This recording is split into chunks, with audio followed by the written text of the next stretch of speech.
All right, good evening, everyone. It's 6 p.m. We're going to go ahead and kick off the Board of Education meeting. This is the committee as a whole, Thursday, March 5th, 26th. Have roll call, please. Mr. Craddy? Here. Mr. Ruth? Here. Mr. Troy? Here. Mr. Peckety? Here. Mrs. Murray? Here. Mr. Bobby? Here. Mrs. Myrino? Here. All right, Ms. Farr.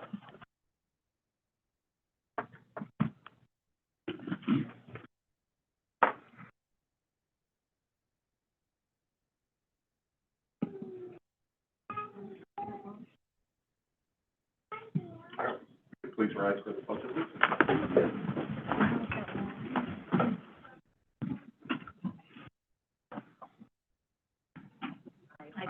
Allegiance to the flag of the United States of America and to the republic for which it stands, one nation, under God, indivisible, with liberty and justice for all.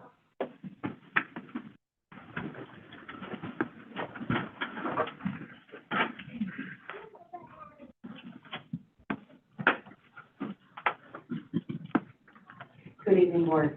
I'm excited to announce to you that we have our March Huntley High Five students here. And they are going to come up one at a time and introduce themselves, and then Ms. Lummer will read their nomination.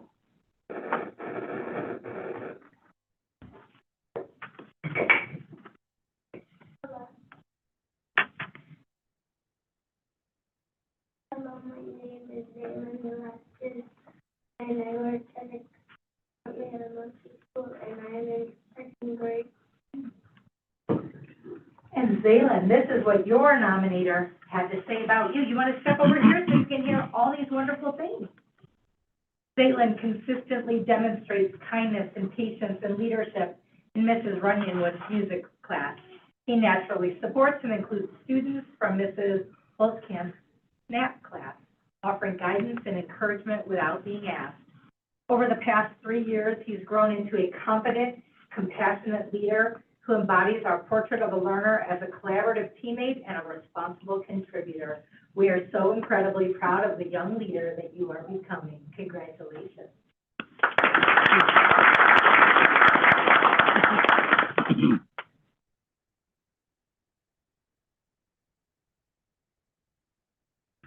Hi, I'm Trey. I'm in fourth grade, and I go to Conway Elementary School. Okay. Robert? Or, yes, okay. Just want to make sure I didn't want to read the wrong one and I was flipping through. Robert has been nominated for his dedication in PE class and leadership skills shown with his peers. He is an advanced advocate for good sportsmanship and is learning how to become a leader each day by helping to include others who are struggling with certain skills or don't have a partner for their team. Oftentimes, he is caught in the act giving high fives to students and asking others if they would join his team. Robert also loves to be challenged with math games, even in PE. The consistency of his good sportsmanship and empathy for others helps to keep his class both positive, engaged, and involved. Always smiling and is a good mentor for the grades below. Congratulations.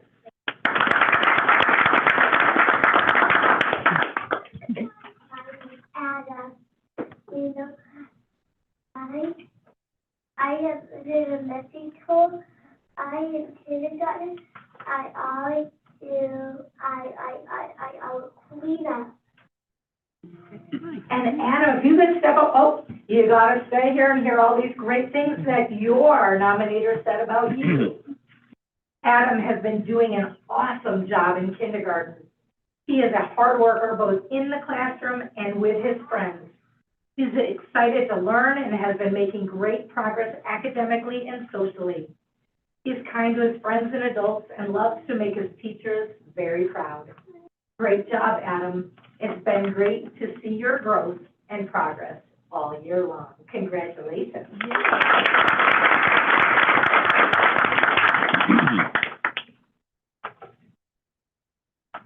I am Parker Peters.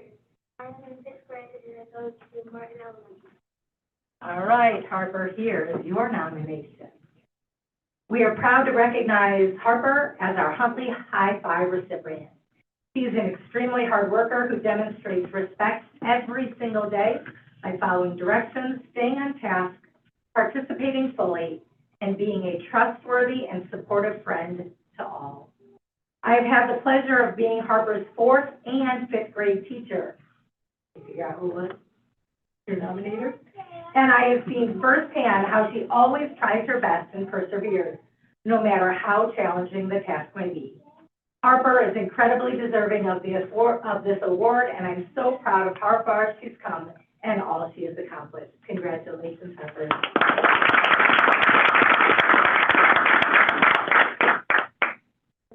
I'm Sawyer Chesai from the Elementary, 4th grade. All right, Sawyer, here's your nomination. Sawyer is an enthusiastic helper who has always steps forward to lend a helping hand to those in need. She is patient and kind and generous with her time and her efforts to help everyone feel welcome and supported in our classroom community. Congratulations, Sawyer. Nice job.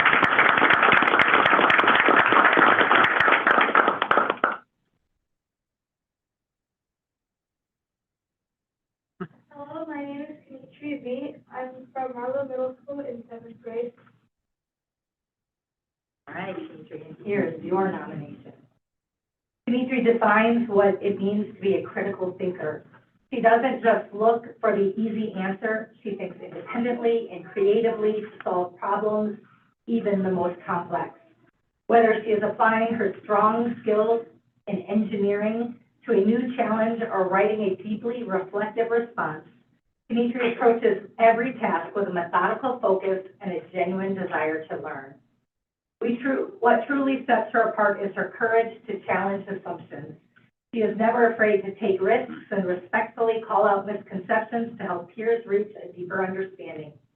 By building on the ideas of others and standing up for her friends, she uses her intellect and drive meaningful change and reimagines what is possible in our classroom community.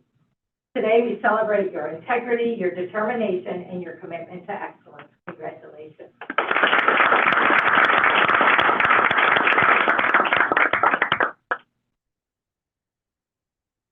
My name is Connor Glowa. I'm in 12th grade, and I'm in the Light program.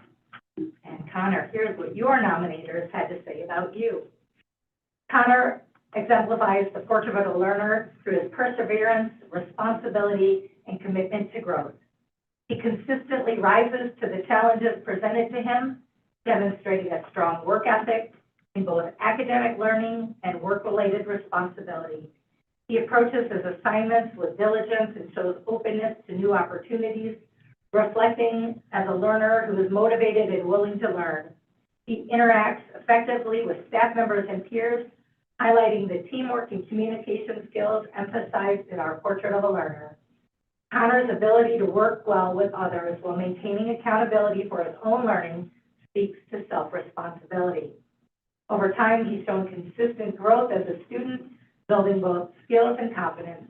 His determination and positive approach to learning make Connor a very deserving recipient of the High Five Award. Congratulations. All right, ladies and gentlemen, if you can come on up here, we'd like to congratulate you and give you a certificate. And then we want to give you, or get a photo op so your parents can get some pictures too. So while you come up here, I have a message to your parents, all right? So you guys can start filtering, follow Mrs. Barr. And parents, thank you so much for sharing your students with us each and every day. These individuals are what make Huntley 158 what it is today, so thank you.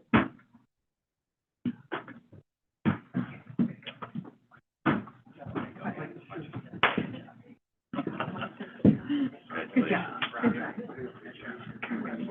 job. Here's your award. Congratulations. High five. Great job. High five for you. There you are. Thank you. Good job. Keep it up. Nice job. High five. Okay. Congratulations. Good job.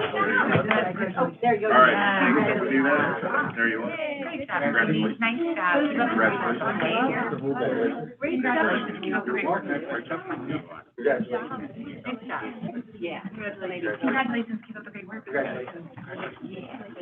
We're gonna face it that way, so your mom's and dad, can you turn it around and go like that? So make sure you don't, keep up the good work, okay? Thank you. Can you do it right here? Perfect. All right, guys, great job. Those of you are a little bit taller, so you guys All right, turn around, face that way. Or you can back up a little bit.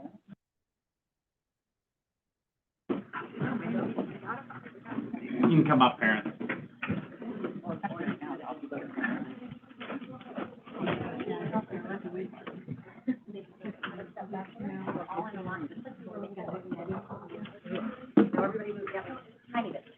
Yeah.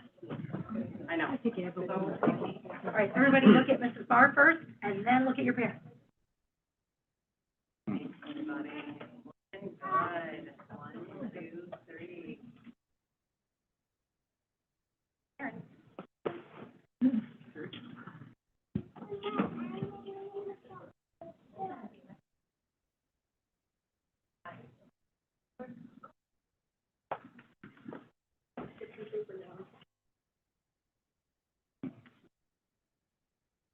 Oh, one more. Congratulations.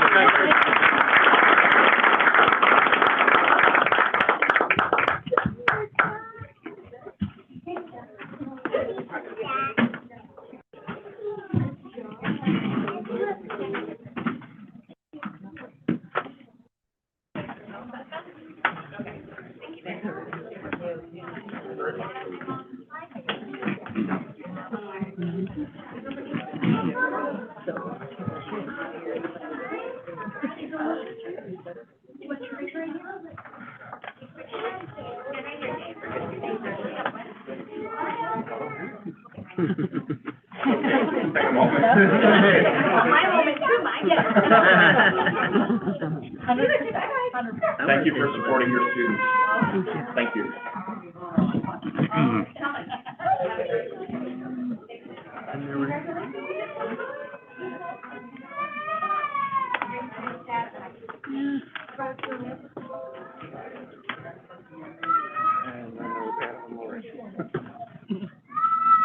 That's why I said it was okay to just pick. I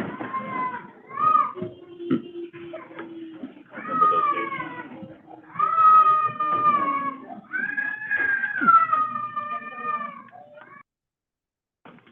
Okay, and with that, we'll move on to number 3, the public comment. Are there any sheets there, Ms. Mark?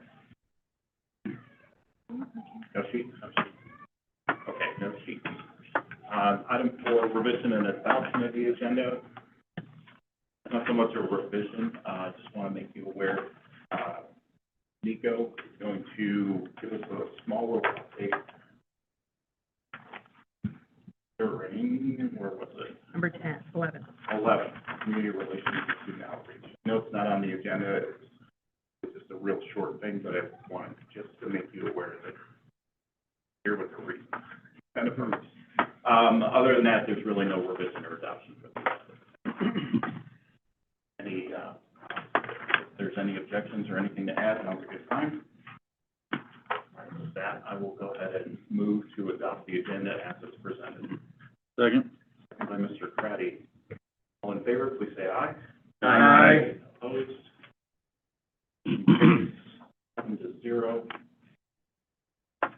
Item 5, Curriculum Instruction Committee, Mr. Craddy. All right, I will send it over to Dr. McCringle and Dr. Gill for some updates on our middle school schedule. Hi, good evening. Dr. Gill and myself have an update just regarding some of the work that's gone on over the last couple of years with our middle school schedule, with as well as a recommendation for implementation that we will go through in just a couple minutes. So first we wanted to start with just what the charge of the group has been to look at the middle school schedule. And our purpose was really to review what's working well for our students, what's not working well, with the goal of trying to enhance our student learning experiences, find a schedule that meets the diverse needs of all of our students, and then to foster a positive educational environment. We like to look at some data, right, because that's important to root some of our why in some of the decisions and recommendations that we make.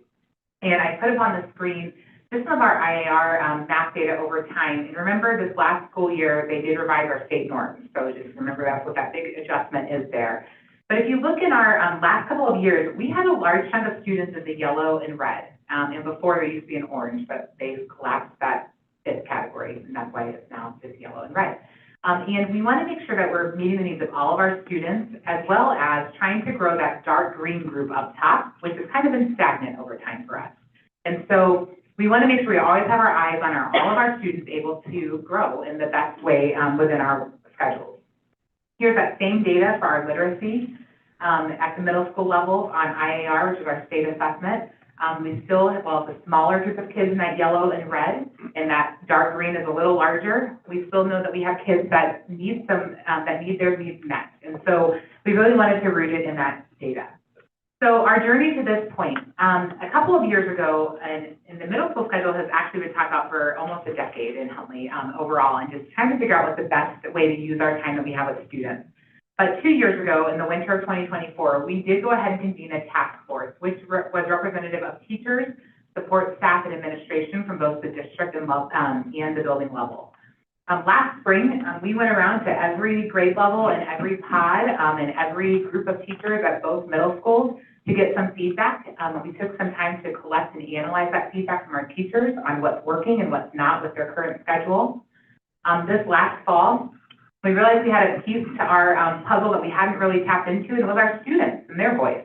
And so we actually sent a survey out to our students to get their input and voice on what they felt like was working within the schedule and what wasn't. And I know we gave you some updates this year a little bit about that. And then we do at this point have a final recommendation developed, and we're going to share it with you this evening, as well as an implementation timeline. So I was happy to share our guiding principles. Dr. McCrindle and I have worked really hard in our Learning and Innovation department to make sure that these principles really guide all of our decision-making. So this committee is grounded in the following principles. One is ensuring that there's consistency across both middle schools, while also honoring the individual student needs we have in both buildings. We also wanted to provide protected, predictable time for interventions, enrichment, and support. We want to increase math support and flexibility without limiting other core subjects. We have a goal around maintaining Tier 1 instruction while expanding support for our EL, our special education, our students with IEPs, and our gifted learners, while also preserving access to exploratory, music, and intervention services, creating a realistic and sustainable schedule that's also mindful of our teacher workload.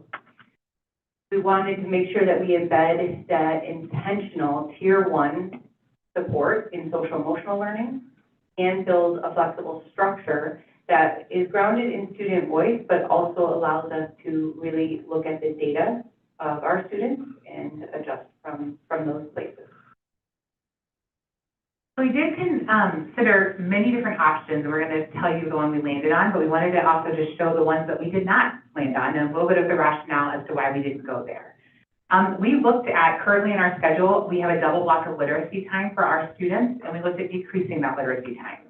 We chose not to go that route because we are seeing some progress with our scores, which we showed you a couple of slides ago with our literacy, and also some of the work that we've done to support our students with IEPs within our literacy block, as well as our EL learners this last school year. And we're starting to see some positive changes from that. And so to change too many variables at one time sometimes breaks the system, and we didn't feel like the benefits outweighed what would potentially be the impact of unraveling the double block of literacy. We did consider removing daily PE for students because the state of Illinois does not require daily PE. We took that off the table because we know that students need breaks, they need regulation, they need to have time to run and explore and do teamwork and do all the great things that PE offers students. And so that was not an option we decided to put in the schedule and put for you. We explored removing daily exploratories, which is where students have one class where they get to kind of choose what they are doing either through a rotation. We thought about, could we potentially do a rotational model of that where it's 3 days a week and then you give up something else? And we decided no, because we're really trying to make those exploratories be important. It's aligned to the strategic plan that we've approved last year, I believe, it was just last year. It connects to our Portrait of a Learner and Portrait of a Learning environment. And it's really, those courses are where our college and career readiness standards that the state of Illinois has recently started focusing in on as a state are going to be living, and we have committed to do some work to help build that, which you'll see in a little bit. We did not want to remove daily exploratory. We did consider looking at music. Currently, band, choir, orchestra is within our school day. One answer could have been, let's make music be an exploratory. When we look at the percentage of students who participate in band, choir, orchestra at our middle school, it's a pretty large percent, from 45% in some grade levels up to 60% in other grade levels. So to then say that we're going to have students choose between band, choir, orchestra, and maybe their elective course, which is where their college career courses were, we didn't feel like that was really aligned to where we wanted to go with our strategic plan and the opportunities that we want to provide our students. We looked at music before and or after school hours. We thought that that actually will limit students' access to music offerings and force kids to make a choice sometimes between participating in athletics or other events after school, and again, with a large percentage of students who participate in band, choir, orchestra, the pros didn't outweigh the cons there. We looked at a junior high model as an option, which is basically saying every period is equal and not having our core classes a little heavier in regards to their weighted minutes, and just saying we're going to have the same minutes throughout the whole day. But we do believe in a middle school model, the fundamental belief that kids deserve to be in a middle school level in a supportive relational model where they can have a team, where that small school feel in our large middle school that we have is important for our students. And it also would have an impact just on staffing and teaching assignments. If we did do a junior high model, which then you could potentially have a teacher who isn't a subject matter expert necessarily, and they might be teaching, different grade levels in 3 or 4 classes. And so we just wanted to, we took that off the table. And then the other thing we did consider was increasing hours in the school day. That means more time at school, and there were operational struggles with transportation as well as just impact on general family sports activities, things that might be something that families just weren't used to. And so those things were all on the table through the conversations and through either ideas that staff had brought to us, administration, et cetera. And we just wanted to just tell you that we did look through a lot of different options before we came up with our recommendation that we have for you. Yeah, so the final recommendations you'll see around this schedule offer some structural elements that we were guided by our principals, obviously. And so the new schedule that you'll see in the coming slides talk about, that there is a dedicated WIN time, the What I Need time, for all students, which is a 30-minute block of time by grade level that will allow for intervention and enrichment. There's an elimination of the standalone advisory that currently exists, and our SEL would be embedded in very intentionally within our core instruction. There'd be a maintenance of that double literacy block that would allow us to continue to deliver things like our specially designed instruction for students with IEPs, EL support, and other reteaching or enrichment opportunities. The schedule allows for implementation of a unified schedule across both buildings. That provides some common framework that is followed by both buildings. We would have balanced instructional time, meaning that some of our core courses have more instructional time, or rather, all of our core courses would have more instructional time than the exploratory PE or music, really allowing us to focus on our Tier 1 instruction, while also ensuring that students have a variety of experiences and opportunities to explore their learning. It maintains the 30-minute lunch period, which I think was mostly student choice. And Nico, I'm looking at you. It allows students to break into the day that they need and also helps us meet some of the contractual requirements for staff. And continued access to band, choir, and orchestra during the school day. We have a large percentage of students who engage in band, choir, and orchestra, and that music programming remains embedded in this schedule that you're about to see. That first bullet point that Dr. Gill brought up was the WIN time. We just wanted to define what that means. And what that stands for is what I need. It is a structure that we have at our elementary school, and we have for the last 4 or 5 years. And what it is it's a flexible instructional block that's built into the school day, and it's meant to ensure that every student receives targeted support, enrichment, or extension based on current data and learning needs.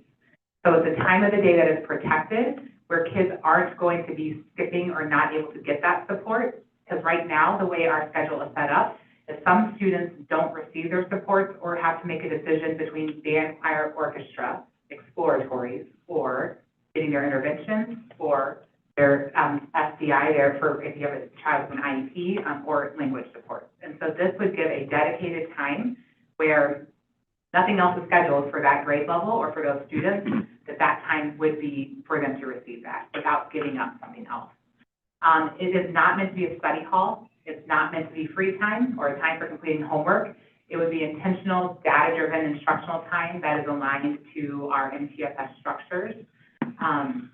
The purpose over on the right, it would be that WIN time would exist to support our Tier 1 and Tier 2 systems. So we have students who, you're in math class today, and I just didn't understand what I was learning, and I need a little help today. This time would be a time for some students to get that help right now, immediately with their teacher. And I'm thinking about Ms. Lombard and Nico. We were with our students a couple weeks ago at the student advisory group, and something that some students were sharing was that they wish they, at the middle school level, they had time to ask the teacher for help, and it doesn't feel like they have that time right now. And so some of this does answer some of those needs too, if you remember that conversation. Yes, and I was at Marlowe, me and Emma were at Marlowe all day today talking with students. We'll be sharing that at the next board meeting, but one of those themes was students felt like they had to give up one or the other between music and they needed time for intervention. And I personally experienced that, so I think this helps address one of those needs where students with disabilities can access music also. Thank you. And so then also just that this WIN time would align with our portrait of a learning environment, that it would be timely, it would provide timely intervention for math literacy or social, emotional, or behavior needs. And then also it would provide enrichment. So we have kids who get it, and they just don't have time to get a little bit more. Or we have kids who are maybe taking 2 or 3 high school level courses as 8th graders because they're in honors math, they're in honors English, and they're taking Spanish. And they might just need some time to be able to work on their executive functioning skills. How do I organize myself? Do I have time to learn about all the different things I need to do? How do I get better to be able to balance all that? And so this time would be some time that child could actually learn a little bit for themselves, because their schedule is just so filled with all the things that they're doing, which is great for them, but they might need a little more time. And so we wanted to secure some time to provide that support. Dr. McCriddle, before Dr. Gill takes over on the new schedule piece, can you explain to us how is WIN time different than flex? Oh, great question. So the difference in flex and WIN. So currently every student has a flex time in their schedule at the middle school level, but flex time, if you are a band, choir, orchestra student, you don't have flex time. You're taking band, choir, orchestra during that time. And or if you're a student who might need an intervention for math and literacy, you don't have a flex time because you're getting your intervention for math during flex time, and you're getting your intervention for literacy during a different time. And so if you're not one of those students, what's happening is it is a study hall. It's a time for kids to work. It's a time for them to kind of just make sure that they're caught up on things. And it's not really purposeful and intentional yet and across all of our buildings. Now, some teachers have actually followed this schedule with the kids that they have in their flex time, which is exciting. They try to use it as a what I need time, but it's not consistent, and we don't have that throughout every building and every classroom. And then based on the schedule you're about to see, there are some minute changes, right, to get there. Talk to us a little bit about how that equates to maybe additional time for math or whatever subject area it is that a child may be struggling in. Yeah, so in the schedule that Ms. Lombard was talking about, we did have to, in order to carve out time, we had to shave minutes off of things to be able to, because we have a finite amount of time. And you saw one of our options was we looked at extending our school day, and we chose not to. And so we had to work within the numbers that we had. And so some of the feedback, and we'll share some of the feedback we've received even as we go to our next step slide later, but we do know that math has been asking for some math teachers have asked for some more time, and they wanted to be able to have students be able to have longer time within their math rooms to be able to get some more instruction. And we were not able to do that with this schedule, but if we leverage our WIN time the right way, and if we designate the students who need more math time, because not everyone needs more math time, some kids would probably not benefit from more math time. They get it and they don't need more time.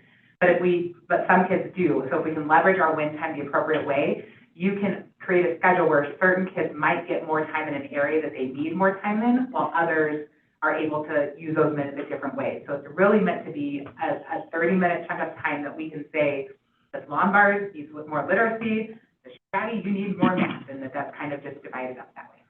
Thank you. I get to talk about the schedule. So the way that you see the schedule up here on in the blue and in the pink represents our current schedule, because on Tuesday, Wednesday, Thursday, we run a schedule where our core content areas are 47 minutes, and you can see our Flex PE music are 42 minutes with a 30-minute lunch.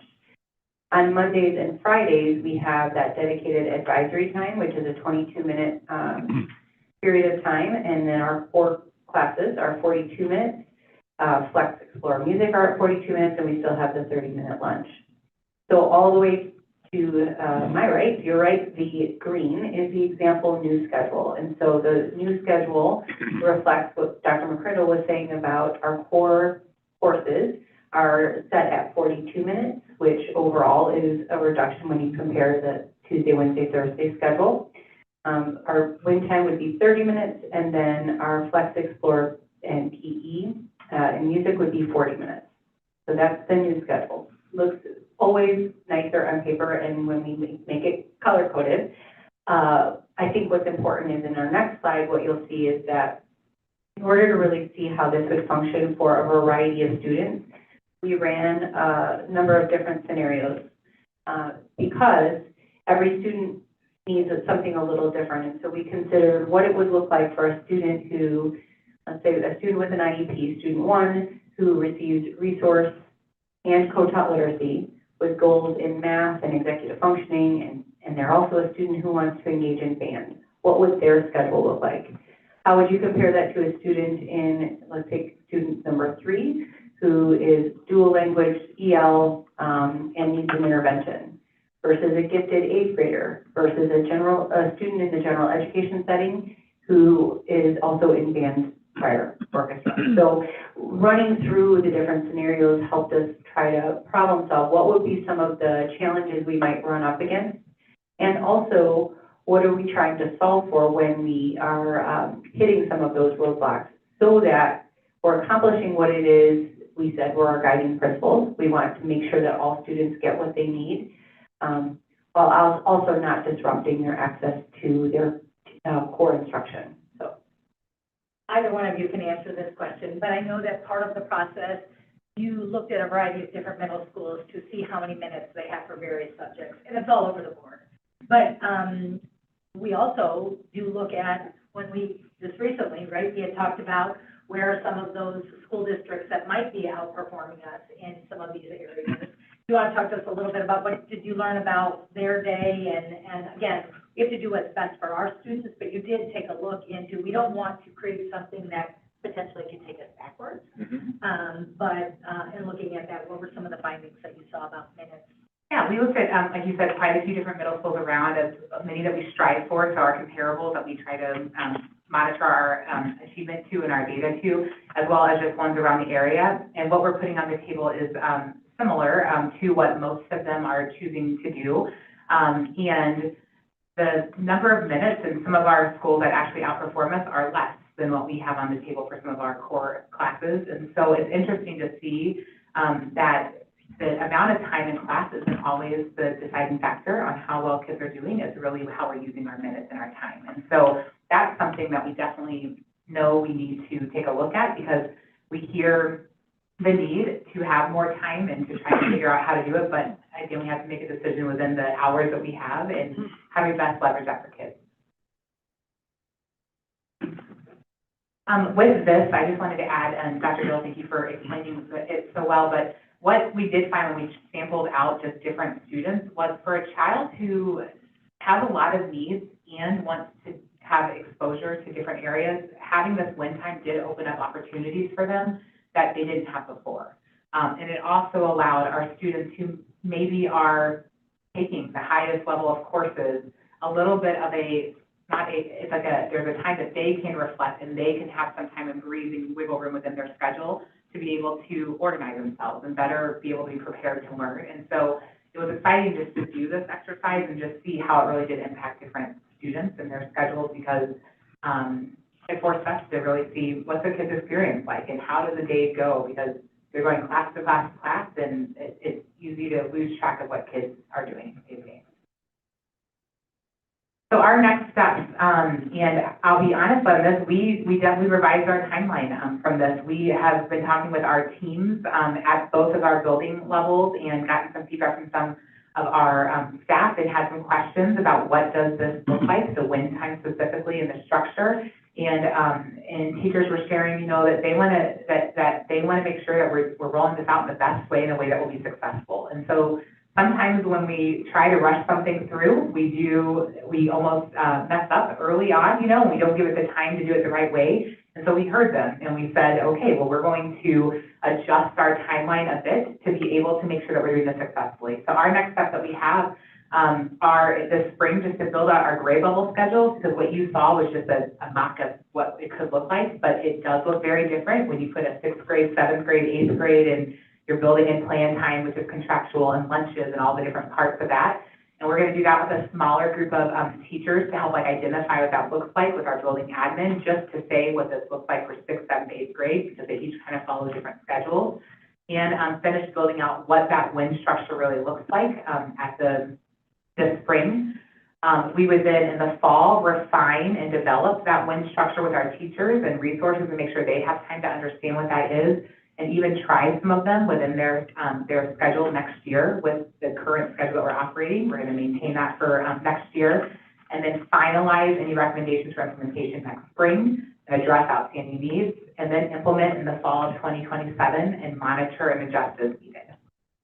I think one thing I'd like, and you know, you guys touched on it at the very beginning, but this was a KPI a number of years ago, and I know you talked about that, but that we would have been looking at an August 2025 implementation of a change to address more of these challenges and the things that you had as division earlier. And there were tweaks in that with the flex added to the schedule. However, I think one of the things that reflection was that core group knew these things, but we need to make sure we're bringing along the rest of the staff. So this isn't we'll keep talking about this throughout the year. It's preparing for that change to make sure that we are implementing it to the best of our ability to meet all of our student needs. So With that, we'll take any questions. I'm curious on the logistics. I like the win concept. For those who don't have a question or something, they continue to do their own study hall, whatever you want to call it. Those who want some win support, say, is it logistics? Do they go to the next classroom over? Yeah, so that's a great question. So that's some of the stuff we need to work through with our plan, but we would hope that, let's say, you four are my teachers and I know I need science and you're my science teacher, I'm going to be able to get some help from you, or you know I need more help, you'd be able to say, Amy is coming to my class today to be able to help that for a longer period of time even. And so when you talk through that, if it's a 4 to 6 week amount of time that I'm assigned to you, and then that you're able to help me during that time and be able to help me get better and hopefully improve my skills, or extend me, and then maybe in 6 weeks I'm going to stay with you because I still need it, or maybe I'm going to go to math next. And so it would be that conversation with the teachers, which is that middle school model of the teaming, why it's so important that they could talk and say, within our group, we have 120 students, who needs to go where, and how do we best leverage what we have to help them? Thank you. Yeah, thank you. I have a number of questions, but I'll yield to others on the committee to see. Go ahead, Mr. Bauer. Okay. I love the concept. I think conceptually it makes complete sense, and I like the idea that it is truly what I need, individualized by student, and I really appreciate the process that you all went through in collecting the feedback and even getting that student feedback as well. You mentioned that it's not study hall. I'm wondering, for those students that, I'm imagining a couple different scenarios. One may be a student who, as you're talking about this, Dr. McCringle, needs more time or executive functioning time to get organized. would that intervention include them having more time to do their work if they don't have that time because of their lack of executive functioning skills? So that's not ruled out of like doing homework per se because it's tied to their lack of executive functioning skills. Yeah, so you can answer. There you go. But yeah, you're exactly correct, and you're not the only one asking that question because, there are plenty of students who really need something like that. And so when time, being able to be as flexible as possible to make sure that every individual student is accounted for. Historically, when we think about intervention, when we hear that, we think the kids who need more or they need more of something, and sometimes that's true. Sometimes it's that they need something different at that time. And so we want to make sure we're thinking about every student in every scenario, and that has come up. So yes, I think about one of the things that we have heard from a number of students, some parents, and a number of our staff, especially when they get up to the high school, is that our students don't necessarily know how to study. So while they have that time, it could be this is an additional time for this group to study, but we're going to give you strategies because of the, how many of you have asked, one of your children at some point, did you study for the test? Yes, what did you do? I read the notes. When? The night before. Right, that's not just studying, and so it's really using that time, how do we practice those skills, and that might be through that time as well. Okay. and finding balance too. You talked about some of our students are involved in everything. They're in band, they're in choir, they're in Navy. So how do we teach students how to balance their time and then give them an opportunity to practice that in real time, and that would be viable in a win time. I think just what Ms. Lombard said is pairing the skill instruction with the time to practice the skill. So that's what the idea of win is. We have a skill that we're trying to focus on, and so we want to do that and make sure kids they have the skill, and then you have time to practice. So the practice of the skill we're teaching is the act of studying, is the act of organizing, is the act of figuring out, how to prioritize. I have this huge list of things to do. How do I best do it? Then we want to give instruction on it and give you time to do that. Yeah, I feel like you all just hit it right in the head because like that to me is, I guess where it's going is to practice. I can be taught a skill, but I don't really learn it until I'm actually practicing it. And so the real-time practice of using your example, Ms. Lombard, of studying, let's practice that study skill that we just talked about and use this time to prioritize and find, what you're going to do first and second. The other question, so thank you for that. For just kind of building on Mr. Ruth's question, the logistics of this, if you have a student now, say, who may have an IEP, maybe a 504 plan, or maybe just needs the extra supports, but no 504 or IEP, that time and intervention might require like sensory integration, like how would that structurally look if they're in a classroom setting, but they might actually need like a sensory room setting? Yeah. I would say that we're really trying to be very intentional around our Tier 1 educational environments. When we think about like the portrait of a learning environment, one of the things that we're committed to doing is making sure that in whatever learning environment you are in, that those, needs can be met. Years ago, sensory tools, sensory breaks were really specialized, but what we know is that lots of people utilize sensory breaks and sensory tools, and so we're being very intentional about making sure all buildings and all classrooms have access to sensory tools and sensory spaces. Is really becoming kind of the norm and what we should plan for. So I would say no matter whether we're talking about WIN or an exploratory class, gen ed class, or a special education class, all of our educational environments should provide for sensory tools if that's what a student needs. So, gone are the days where we are planning for those for just a small group of students because so many students benefit from the use of sensory tools. Thank you. So my third example of a student would be a student who may need limited to no support, who doesn't need MTS involvement. They're just typical student that all students need support, I know that, but someone who does not need intensive intervention or targeted enhancement or targeted Yeah. intervention. And that's- Or enrichment, yeah. That's a great question. That was one, actually in our conversation with both Heinemann middle school teachers and our Marlowe middle school teachers today. That example came up specifically about a student who doesn't need the extra support. So they're not in band choir orchestra and they're in flex time for 40 minutes a day. And then they're going to do this one time. How do you make sure it's not just extra downtime that's going to result in behavior issues, et cetera? Right. And so, it would really go back to what the intent of the win time is and making sure that what we build and the resources that we provide teachers to implement are going to allow all kids to have something. And so this would not be, like, unless that was a goal that they had was to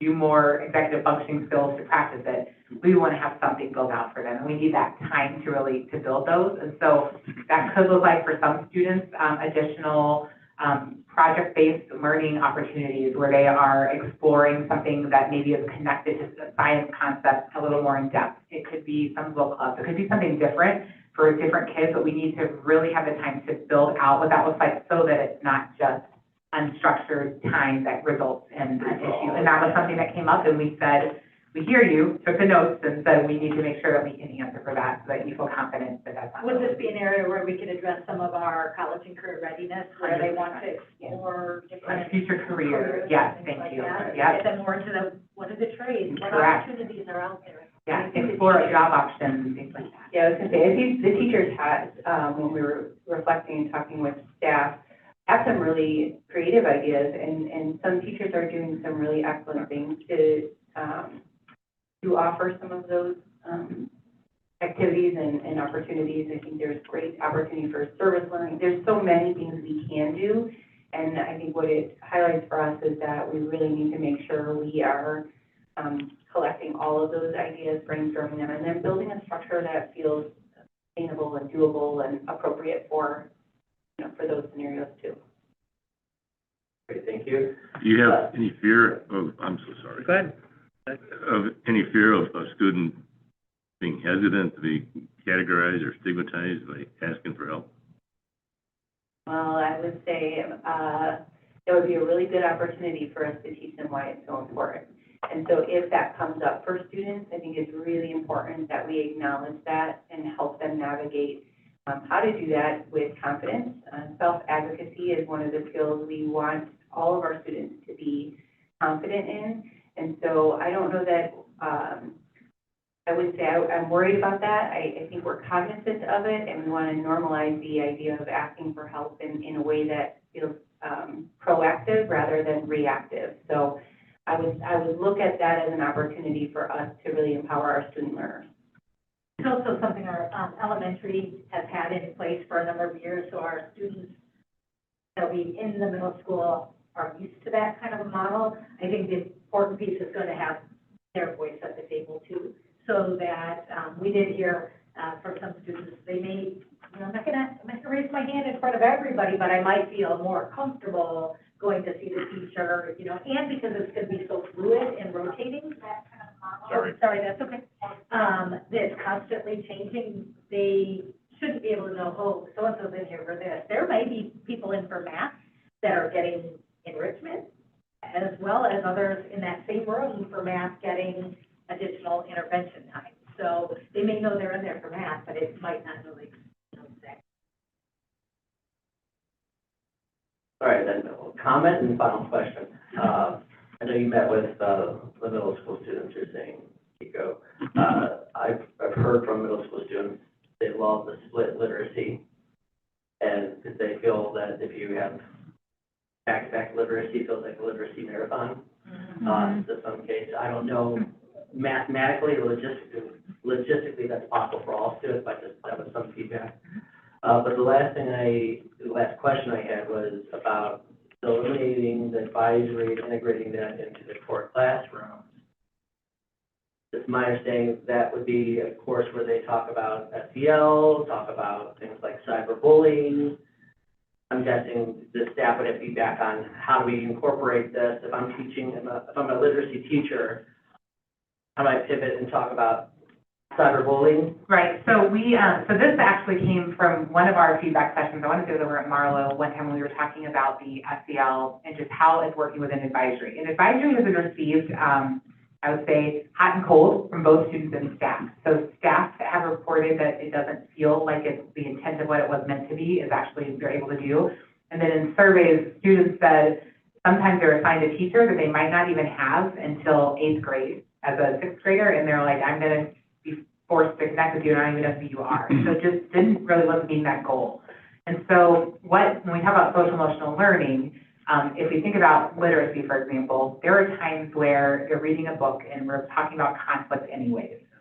Can we talk about how these two characters are talking about conflict, but then also, how do I resolve a conflict with Ms. Lombard if I need to? Or how do I resolve, advocate when I need to be able to say, I didn't like how you said that to me, and I need to say this differently. And so the conversation about how we can do that. The other piece I want to highlight is in PE class and health class, a lot of those concepts are talked about as well, just in regards to some of their social emotional learning and just how do you collaborate with peers, how do you get along with each other, because team sports bring out a lot of feelings sometimes, and, you know, good and bad. And so it's like, how do we navigate that? How do you recognize your emotions? How do I control it? And so we want to have those conversations and engage in those and say, where does it naturally fit? When it comes to things like cyberbullying, or let's say the 5 Essentials survey, and throw out another example where kids just need time to take it, we might leverage win time still to do some of that. So if it's a lesson that we feel is just so important because we know every kid needs this, we might say, on this date, this week, we're going to forgo win, and everyone's going to deliver this, or give kids the opportunity to take their 5 Essentials test. So there could still be some time within that time period based off some of those things that are just so important for buildings that we would leverage, but that's another reason to support slowing down making sure the rollout is intentional. We build that out so that we're clear from the beginning of what that looks like. Great, thank you. And the final comment is I just really appreciate, again, the process that you all went through with this and getting the feedback. And even to the point from what it sounds like the feedback was today even, is that you heard the staff and I don't want to say pivoted, but paused and said, let's do this right versus let's just plow this through and it doesn't become a success, but now you have that time to get more of their input and feedback and be a part of the process when it rolls out, so there's more buy-in. So I commend you on pausing. Yeah, thank you. I know Ms. Lombard mentioned this before, but I think when we reflect on this, it was a part about how you make sure all staff are brought along. And we didn't feel confident in that reflection that all staff felt like they were very good, they did not feel brought along. And so we'll take the time to bring along and support that. So I think that that's important, and I appreciate you calling that out, and that's something that we reflect on how do we support our building leaders and also ourselves and make sure that happens, because we are committed to doing that. Nicely done. Sorry to interrupt. No, it's okay. It was a good addition. Any other questions for Dr. McCrindle and Dr. Gill? I have a, this is something brand new, because we just were talking with the middle schoolers today, so sorry for the lack of heads up. But have you considered looking at the passing periods for the middle schools? Because one of the things that was brought up is now only 2 students can go to the bathroom during passing periods. And then they go to class, and they have to go to the bathroom because they obviously didn't have a chance to go to the bathroom. The teacher's like, well, why didn't you go in the passing period? So one of the asks of the student was to increase the passing period to, and that looked more similar to the high school.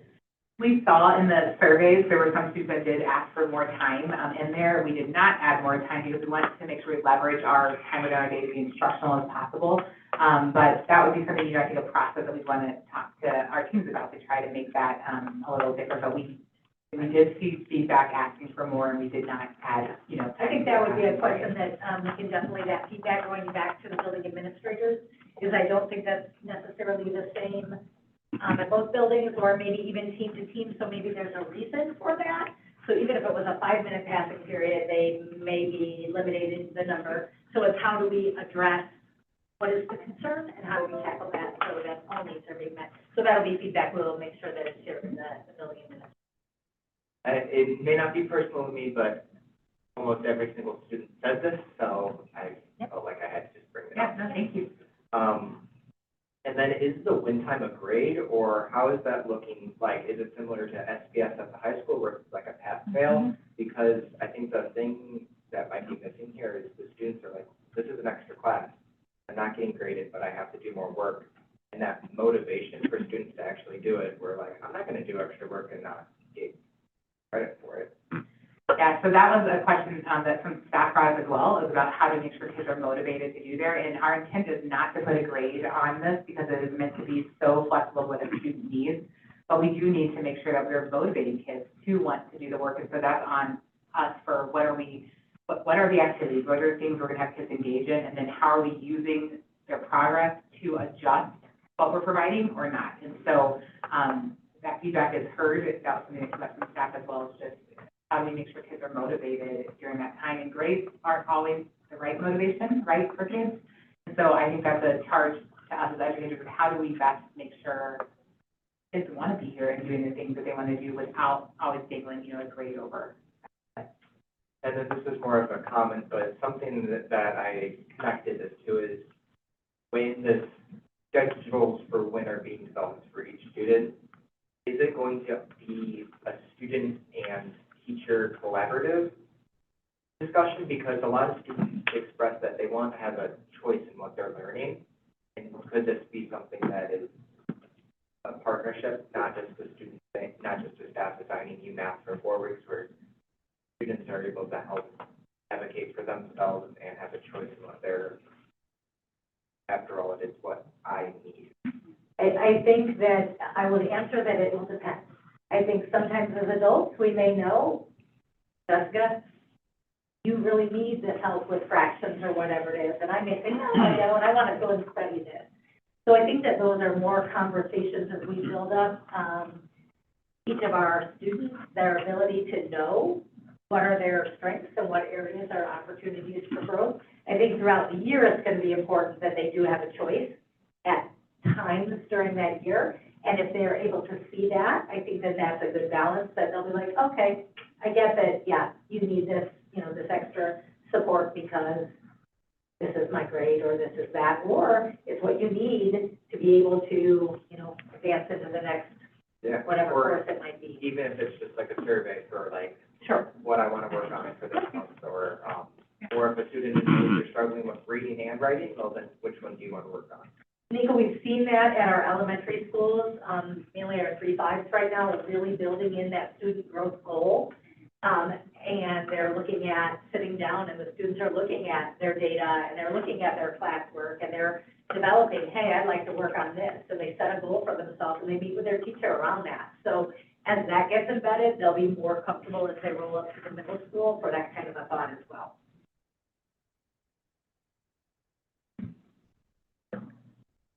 SBS. The SBS format is fantastic. It really does set just a good outline to use. Even something as simple as practicing, hey, I'm at school, how do I reach out to my teacher and say, hey, what did I miss? Or when can I make up that test? Practicing that communication and reaching out and becoming more comfortable with engaging in those conversations, setting up plans. And it just, while I know SBS, is generally for IEP, but it just, the foundation of SBS is so awesome that it could be incorporated into the WIN. And I do really like the schedule changes. I'm glad you're taking the time to do it right. It would be nice to see it, of course, roll out in the fall, because it does look like it will really benefit so many students, especially with the WIN time. That's so important as students learn to communicate what they need and accept what they need, because that's a big piece of it too, knowing it, but then accepting that help and taking ownership to it. So, thank you. Any other questions? I think most of mine were covered, but, I think, so, I definitely think a lot of our 6th, 7th, and 8th graders need this. I think they're coming from where they had it, and then they don't have it, so, and I think a lot of the 6th graders don't have a very strong voice yet. So I think it was one of your first slides where, we've kind of talked to the teachers, we talked to the students. I didn't see the parents in there. I think that's a good opportunity to see what the parents are seeing at home. I can tell you that in my house with a sixth grader, the struggle with math is real, and it does pretty well in math. So, personally think that this is great. I think it's great that you're waiting to get the teachers' buy-in on what that schedule looks like and how it's going to work. But definitely think if we can include the parents would be great. Yeah, thank you. I have one question as well. I let everybody else go first. With literacy, is it the intent, I might have missed this, to keep the literacy together as one block or to have it separated? So we're working, this spring, that building on grade level schedules, that would depend on how that looks. So for some, it might need to be connected, and others, it could be separated. So we actually need to sit and say, we have sixth, seventh, and eighth grade, and lunch needs to be at this time, and how does that all kind of land? And so, we can't commit to separating or combining just because we have to meet the needs within those periods and times and when people are free. So, maybe. No, because to me, literacy, my simple thinking is, there's two parts to it.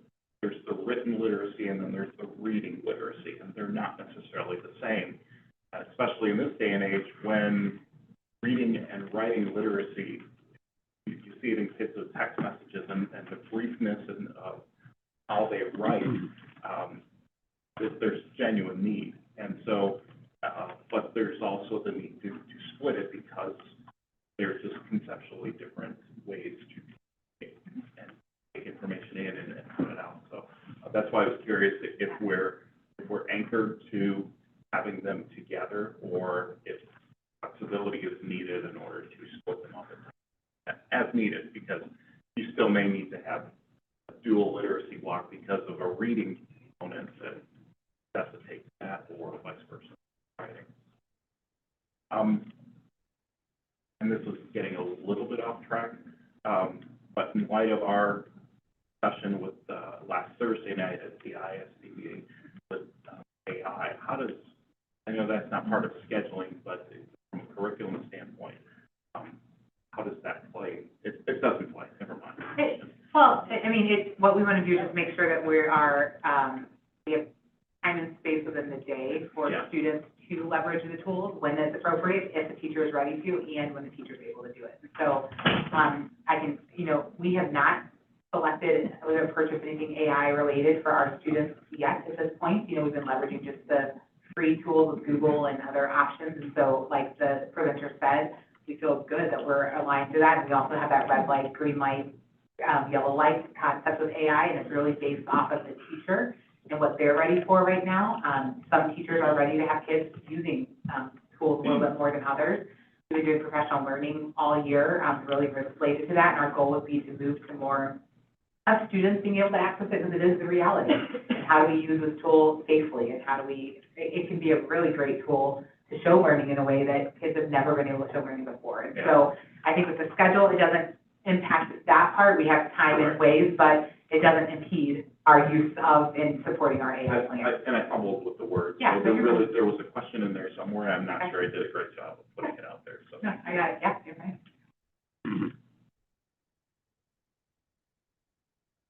All right, thank you for the great presentation and information, and we'll look forward to further updates as they are developed. I will send it over to Mr. Bobby for the Special Education Committee. Thank you, Mr. Feckety. Dr. Gill? We're a combined committee tonight. Dr. Gill and I worked on our middle school schedule, so I have nothing further, unless I might steal Mrs. Barnes' thunder, but next Thursday, you want, go ahead.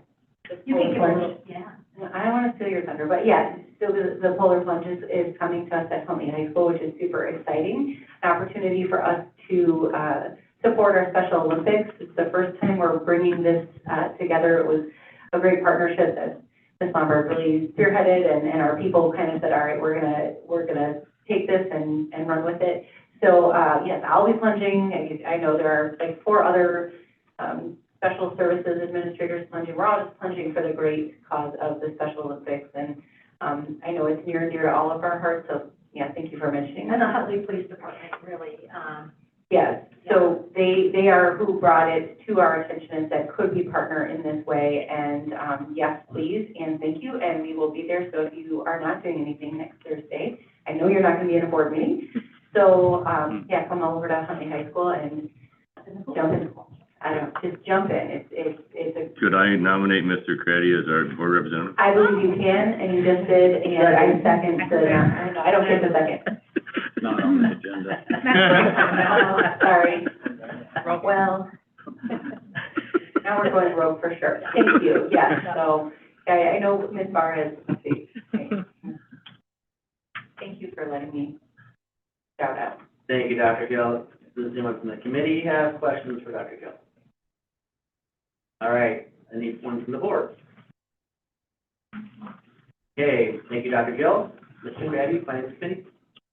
Yes, 7.1, I just did. Yes, so this is an annual, agenda item. Each year we bring a membership renewal with IHSA. So we are bringing forward, asking for the Finance Committee to move forward the, Huntley High School, membership with the Illinois, High School Association for 26-27. It has been noted and it's been, what we will, it's approved, need to sign, at the next meeting, that there will be no, annual membership fees, for next year or any, state, entry fees,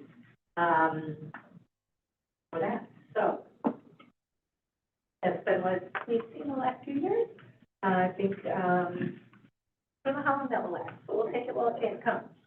So, we should have IESA, next month for you, but, looking for that, recommendation to move that forward for next year. Any questions? Not that I'm complaining, but did they give any reason why? I mean, take it. Yeah, so, I don't know, I can find this out, but, after the pandemic, there were a lot of, state events that happened during that time. And so I think in their budget, they had money, and instead of continuing to ask for membership fees, if they had that, they waived those. So that could be still a residual there, but we can definitely find that out, so. I appreciate it, of course, obviously, but, I was just curious if there was any reason behind it. Thank you. Any other questions from the committee? Yep, we'll move that forward to next week's, or in 2 weeks. 7.2, monthly fiscal update. Thank you very much. Just a few points on the monthly fiscal update that I do want to note. On an annual basis, we do bring the Board of Education the extracurricular committee recommendation. So that is in process, and we will have that ready here shortly, probably early next week. So we will be bringing that to the board at the next board meeting here in March. We continue to work on the budget and the 5-year plan, draft 2 of the budget. And so in the next few months, we will be bringing that to the board as well. And with regard to that, this is not in the fiscal update, but with regard to the budget, with regard to, well, the 5-year plan, and knowing that we've got a lot of difficult decisions to make, Mrs. Lombard, the cabinet, and myself, we're talking, and we talked about having a fiscal workshop. We feel the need, and we think hopefully the board feels the need, to really sit down with the board and maybe the community to have a fiscal workshop, kind of similar to what we do with the curriculum workshop. Because we know well, this year as well as in the coming years, we've got a difficult financial road ahead if things don't change. And I think for transparency's sake, we need to kind of have that discussion. And I think from a priority-based decision-making process, because some of these decisions are going to be very difficult, that we start with having this year at some point, and we can work with Mr. Troy and the board to set up a time to have a fiscal workshop with the board. So I did want to throw that out there. And if you want to add anything, Ms. Lombard? And I think that's just one of the things that we could look at. I think that the curriculum workshops that we've had have really helped us to really dive in deep, to really get an understanding. I think this will help us in our work that as we are having to make some of those difficult decisions, maybe we have X number of kids that have been historically signing up for this class. Maybe it's time that that's not offered anymore, but what are they wanting? Where are we having to turn people away? Those are going to have to be, just, we'd have some of that, but not knowing the kind of the board's thought on, priorities there, would be beneficial. And I almost vision that kind of twofold. Maybe first having one with the board, and Mr. Altmeyer or myself or the cabinet, obviously would be open to community because it would be a board meeting. But then depending on that, we may need to gather feedback from a larger aspect of, you know, taking the show on the road, getting feedback, from a variety of places, similar to how we did our vision and voice to get that. But we could be spinning our wheels. We know financially, we've got some difficult decisions to make. And the reasons things are in place, whether they're programs or contracts or staff, they were put in for a reason. But now we have to prioritize what some of those reasons are and how do we have the least impact on our students, and the experience that they're having. So just wanted to get the appetite of the board. What do you think about having, we used to have them in the past. It's been a little while since we've done that. But it could really be intentional time just around our finances, making sure you all understand what do they need. I'm seeing this, how's it coded here, just really getting a deep understanding of what that is. And then that can definitely help us drive the ship in the right direction. I mean, I think it's a great idea. Mrs. Lombard, you and I have had conversations, and I've shared kind of my feelings that, you know, as we're looking at things, I definitely want to look at contracts and whether or not we are still receiving bang for our buck with our contracts. So I'm really understanding how that is, because I would rather cut things that are not giving us what and maybe we were getting a benefit out of it to begin with, and it's no longer working for us, but it's everything we can do to preserve money before we cut anything directly from students. So it's that ROI, right, for each thing. Because when we have to make those decisions, which has more of a return on investment for our students. I think it's a great idea. I think from a bigger perspective, taking the show on the road, as you said, I think that was I think so. but effectively, if we need to use the high school auditorium and make it more of a town hall or a large audience thing, I think that proactive measure is important to get that out into the community. While we are entrusted with this, it is a very large and impactful decision or a series of decisions that we will need to make. And a large part of the public, in my opinion, doesn't necessarily understand how school finances work. And there's an expectation or assumption that the way that we operate our own personal checkbooks and finances at home is the same way that it's done in school districts, and it's just not. And so conveying that information and changing some of those preconceptions and educating our public, it's always valuable to do that. And we did that with the strategic plan in many ways. We did it with the PTAC committee and the other avenues that we've taken advantage of. Finance is just another natural step in that evolution. I think it's a great idea to do that on a larger scale. Just crafted well. I don't want to instill fear No. and worry about all these things right now. It's more that understanding, getting knowledge around there, and then setting some of those. Any thoughts, Mr. Altmeyer, on, would you say a finance committee workshop first and then? Yeah, I think, a finance committee workshop first, and then we could, for the larger picture, we could discuss what that looks like in a little more detail. Mm-hmm. That would give us, an opportunity to really refine what we talk about at the board level and what we want to express and convey at the community level. More updates to your monthly? No more updates. I'd be happy to answer any other questions you may have. Any other questions from the committee? Questions from the rest of the board? Yeah, I like the idea a lot. I think it's to be transparent going through the process. And something you were saying, Ms. Lombard, makes a lot of sense in looking at things from an ROI perspective. It doesn't mean it always translates to cuts sometimes. It could be reallocation of existing resources to get a bigger bang for our buck as well. So I think your statement's well taken, because I can imagine from a staff perspective, it's like, oh, what's gonna happen? There's so much unknown that we can't just assume it's gonna be, just cuts by any means. Okay. Thank you. Okay, moving on to 7.3, payables. Nothing to add. Any questions from the committee? And the rest of the board? Move that forward. 7.4, revenue and expenditures report. Thank you. In front of you, you have the January 26, 7-month ended financial executive summary. If you look at page 1, I just lost page 1. Sorry, I'm flipping things around talking to you. We're looking at a $3.6 million deficit, primarily driven by timing of federal revenues, as well as being a little over than trended purchase services and capital outlay above where we typically are, or where we normally are this time of year. I do want to note that based on the financial executive summary, you might see that we are currently showing that we're 102% of the capital outlay budget.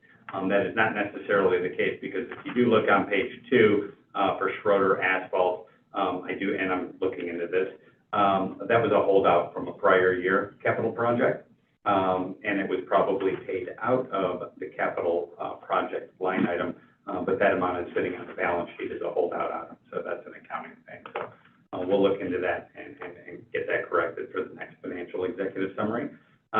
Looking at page 2, kind of good news, at least we're seeing a trend down in claims for the month of January. We went from 1.45 million to a little over $1 million in January of 26, and total claims are 1.4 million. Total health insurance cost $888,000.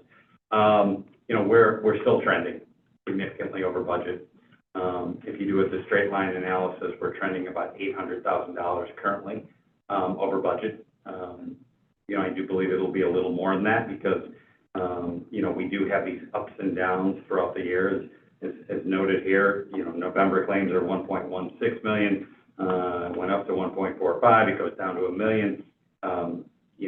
We'll have February claims finalized here shortly, but that could go to 1.4 million again as well. So we still have a lot of large claimants in the pipeline. We're still seeing a lot of the things that we unfortunately historically have seen the last few years, but we'll continue to monitor those line items. We do, on a side note, have a meeting with Alliant tomorrow, so we can ask some deeper questions on what they're seeing, and if they're seeing a decrease in the number of large claimants in the pipeline with Blue Cross Blue Shield. So just did want to give that update to the board. Other than that, I'd be happy to answer any questions you may have. Any questions from the committee? Questions from the board? Quick question. Since you mentioned, Mr. Elmeyer, you're meeting with Alliant, can we ask the question about the medical expense reimbursement program?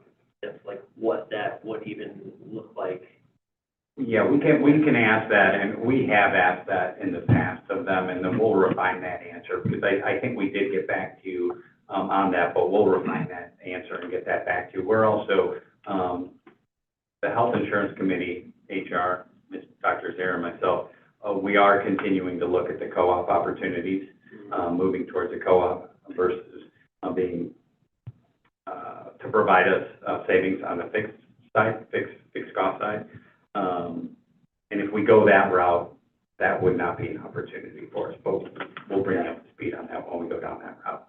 Thank you. Yeah, I know you did update that. I know we're self-insured, you have to be fully insured for that. But I don't know if Alliant ever ran a number on that, say, look, it doesn't make any sense to us whatsoever, or is this an option? Yeah, we can provide you that information. Okay, thank you. No problem. Any other questions? Seeing none, I'll give Mr. Ruth the night off, because there's nothing for human resources, and I'll go to, kick it over to Mr. Troy for buildings and grounds. Thank you so much. O&M updates, Mr. Lindquist, good evening. Mr. Troy, how you doing tonight? Working through it. All right, thank you. Two updates on my list. I'd like to point out GSF contract extension. Communication has begun with GSF in District 158. For those of you that don't know GSF, they are an outsourced custodial company that we use. We're looking to amend an extension to the contract. Our current contract expires May 31st. And then FMX work order report. For the month of February, the department received 447 work requests with a resolution time of 3.22 days on that. Team's looking good still. Any questions on the update? How long has it been with GSF now? Is it this is the third year? Third year, yeah. Time flies. Yeah, right. Remember sitting down for that interviews probably. Yes. Yeah. Probably still have the proposal sitting.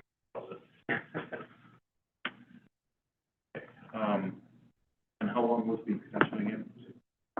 We're still talking. Yeah, okay. So nothing. Yeah, nothing yet. No target on that. Very happy with that. Yeah, very happy though. Yeah, that's the other question. Absolutely. Thanks for answering. It's a great partnership. Good. Probably the best custodial company we've been with since I've been here. I remember the horror stories of the previous ones we've had not being, fully staffed and things just not getting done. We have not had those issues with GSF. We're extremely. I think you're happy to. Remember what you said negotiated. I'm glad it was good. Anything else to highlight on? No. Any questions on the updates? Yeah, I just crossed my mind now. Sure. I didn't think of it earlier. We probably are a little budget on the snow removal here. Don't jinx us yet. So whatever we get, I mean, it's not gonna snow. Yeah, it's not gonna be around for a very long time. We will hand you a shovel. 3 weeks from now. Oh, my bad. But you're correct in that statement. Yeah, we should be in pretty good shape. This is good to hear, right? Yeah. Weather one. Okay. Nothing else on the O&M update. Any questions on the O&M updates from the committee or the board? Right. 9.2, asphalt crack repairs. At the August 7th Committee of the Whole meeting, the Board of Education was presented with a life cycle deferred maintenance capital project report. In that report was mentioned about asphalt seal coating, crack fill, and traffic paint. The locations of the project include administration, transportation, and Huntley High School. Not all the lots at Huntley High School, just the new asphalt that was put down last summer. On January 26th, four bids were opened up. Those bids are attached into what was presented to you tonight. The administration recommends the Board of Education to approve Bendler Incorporated the contract at $63,622.65 at the March 19th board meeting. Any questions on that? As you see, if you can see the numbers, they're all pretty competitive, except for one that was kind of out in the right field. Have we worked with this company before? We have many times. Okay. Yeah. Curious about reputable and. Absolutely. I think this might be the third or fourth time we've worked with this company. I recognize some of the others and that one. I did this for some. Okay. Any questions from the committee or the board about this? Are there any objections with moving it forward then from the committee? Hearing any objections, we'll go ahead and move that forward, please. Number 11, community relations. Thank you sir, for your time. We got 10. I'm sorry, 10, legislative. Myra. Thank you. So, yes, legislative policy, we have some discussion here. Mrs. Lombard? First, we'll do Mr. Troy's legislative updates, and then we'll do policy. So I do have a little bit of a legislative update from a different angle. For those that were at the IASB spring gathering last week, there was a mention of an IASB Advocacy Day in Springfield coming on March 24th, roughly from 8 o'clock in the morning until 5 p.m. So a full day with legislators and school board members. I'm going this year. I've never done this before and always wanted to, and my schedule will allow me to do it. So I welcome any kind of questions that you may have, so I can take that down. Bless you. Thank you.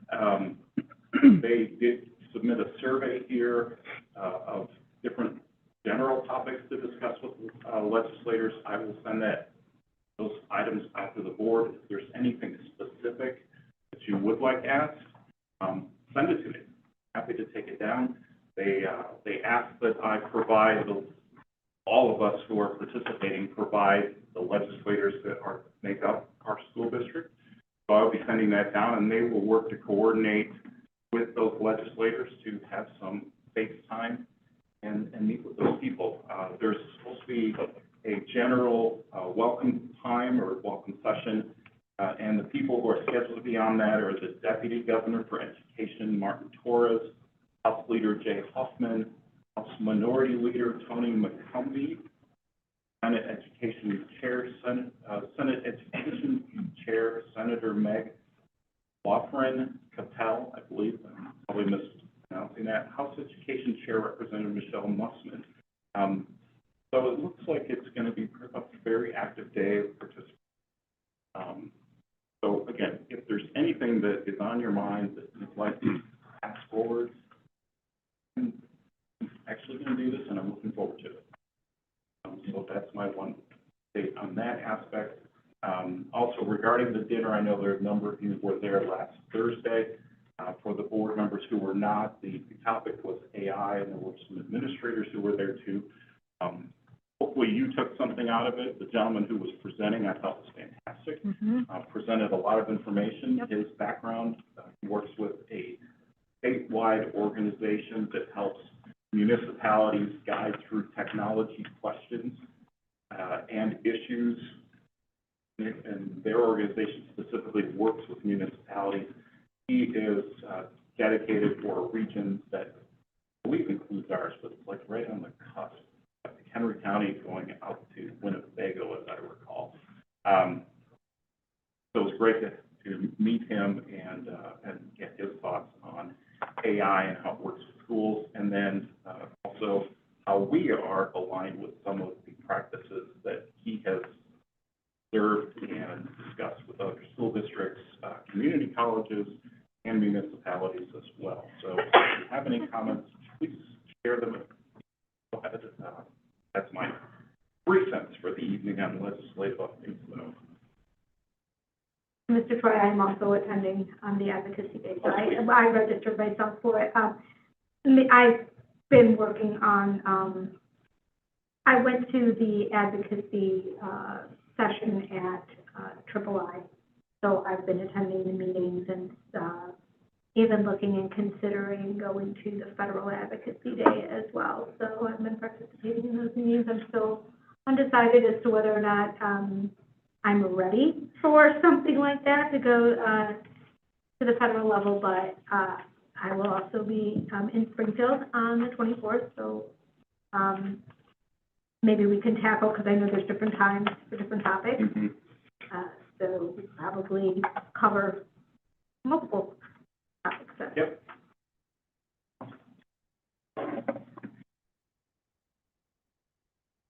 Other than that, Okay, I'm done. Okay. So moving on to then review of policy, Mrs. Lumber, is that? Yeah, so this was a board discussion item that came up a couple months ago. Wanted to make sure that we honored that and put that on for discussion with the committee. It was specified for policy 4:50 payment procedures and policy 4:60 purchases and contracts. So what you have in front of you are the current policies right now. There aren't any updated edits, additions, or subtractions here. Wanted to honor that request, bring it forward so that the committee could have a conversation on this and provide any direction of potential changes or things for myself and our administrative team to look forward. So I will throw back to the committee.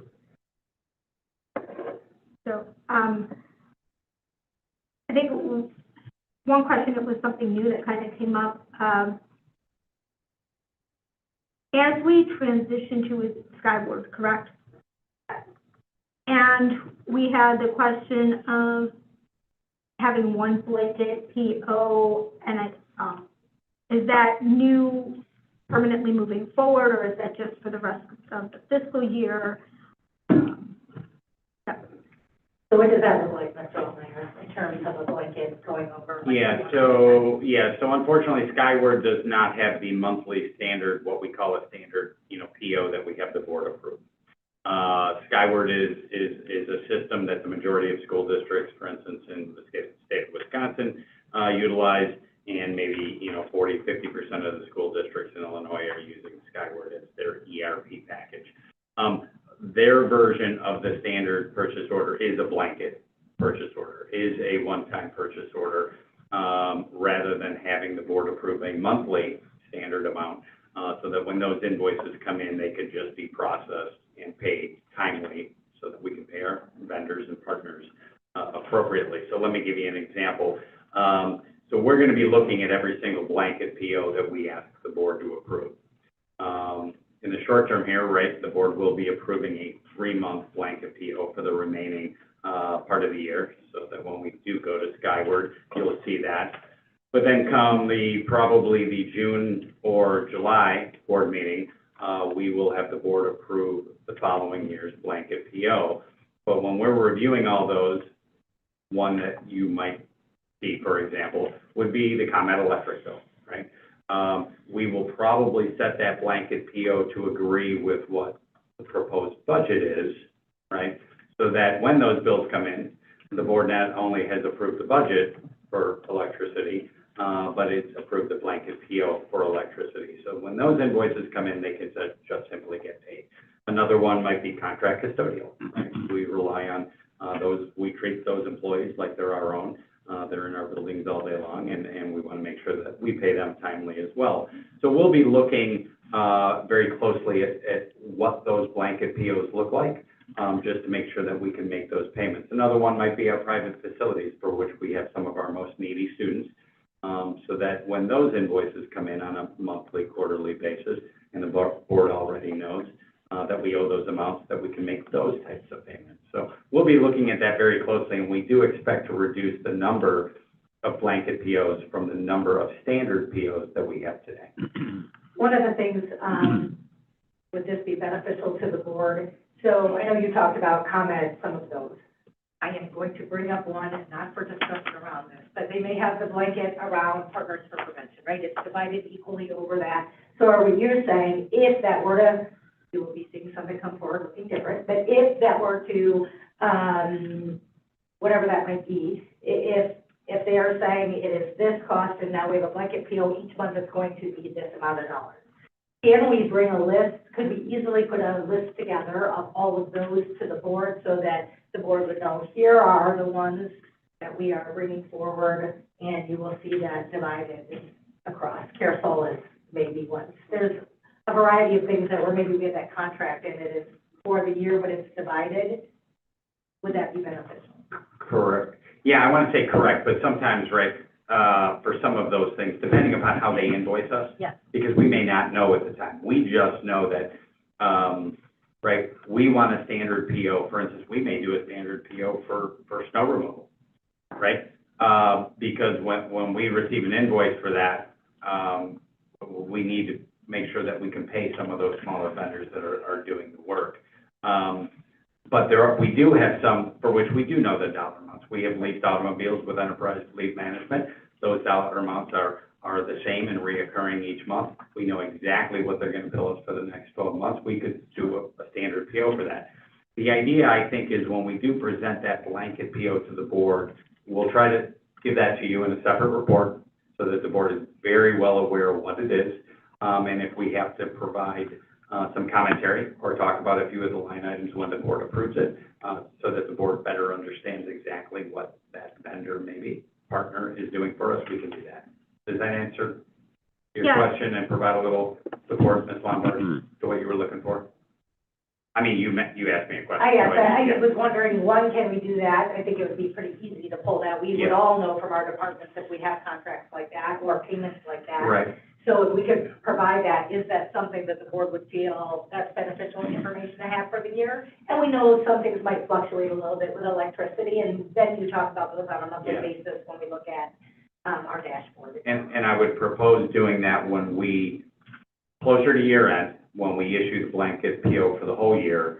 The next blanket PO that you're gonna be seeing is the current standard monthly PO, just times 3. That's what you're gonna be seeing, this next month. Okay. Yeah. That makes sense. I mean, obviously, our recurring gas, electricity, water, like all of that, kind of a no-brainer. We're not gonna say don't pay the electricity bill. I would hope we don't say that. But I just wanted to clarify a little bit how that blanket PO would work, especially when we have contracts that, come in maybe in the middle of the year, something that we knew, then we would just issue a blanket PO for the remainder of that contract and monitor within the blanket. Yep. Okay. I think it's just gonna be an adjustment period. We're all gonna need to get used to it, fiscal as well as us.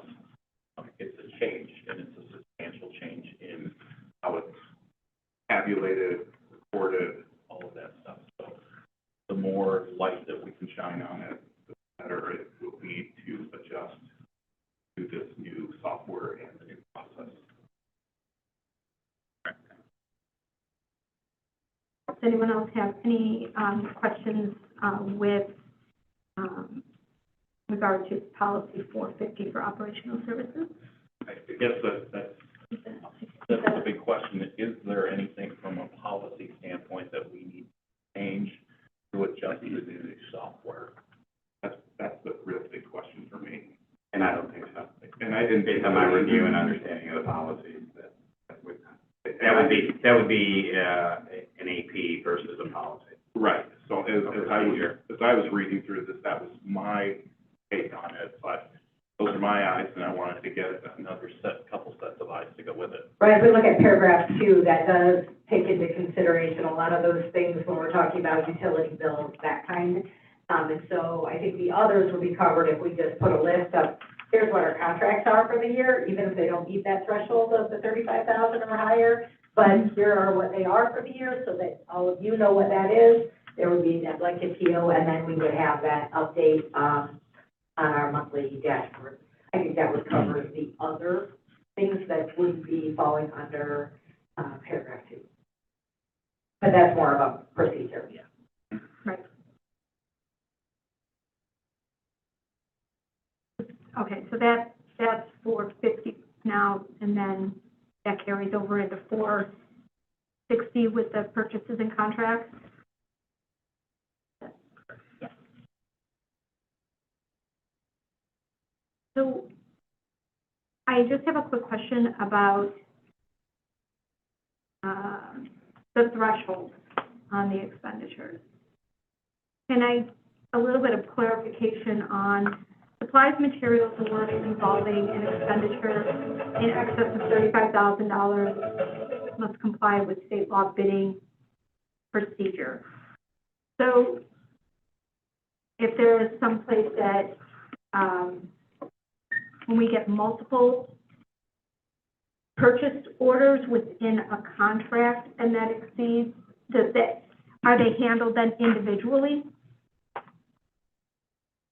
Well, I think there's multiple ways to look at that. If we have a contract that exceeds a certain dollar amount, we have the board approve that. And so when the board approves that, that's one way that the board approves a purchase, right? Mm-hmm. Then after the board approves a purchase, you know, a lot of times we do receive invoices, we do issue POs against those invoices. And the board sometimes approves that again. And sometimes you'll see an enterprise fleet management, PO, even though the board approved the leasing of 2 automobiles from enterprise fleet management, as an example. I think that answers your question.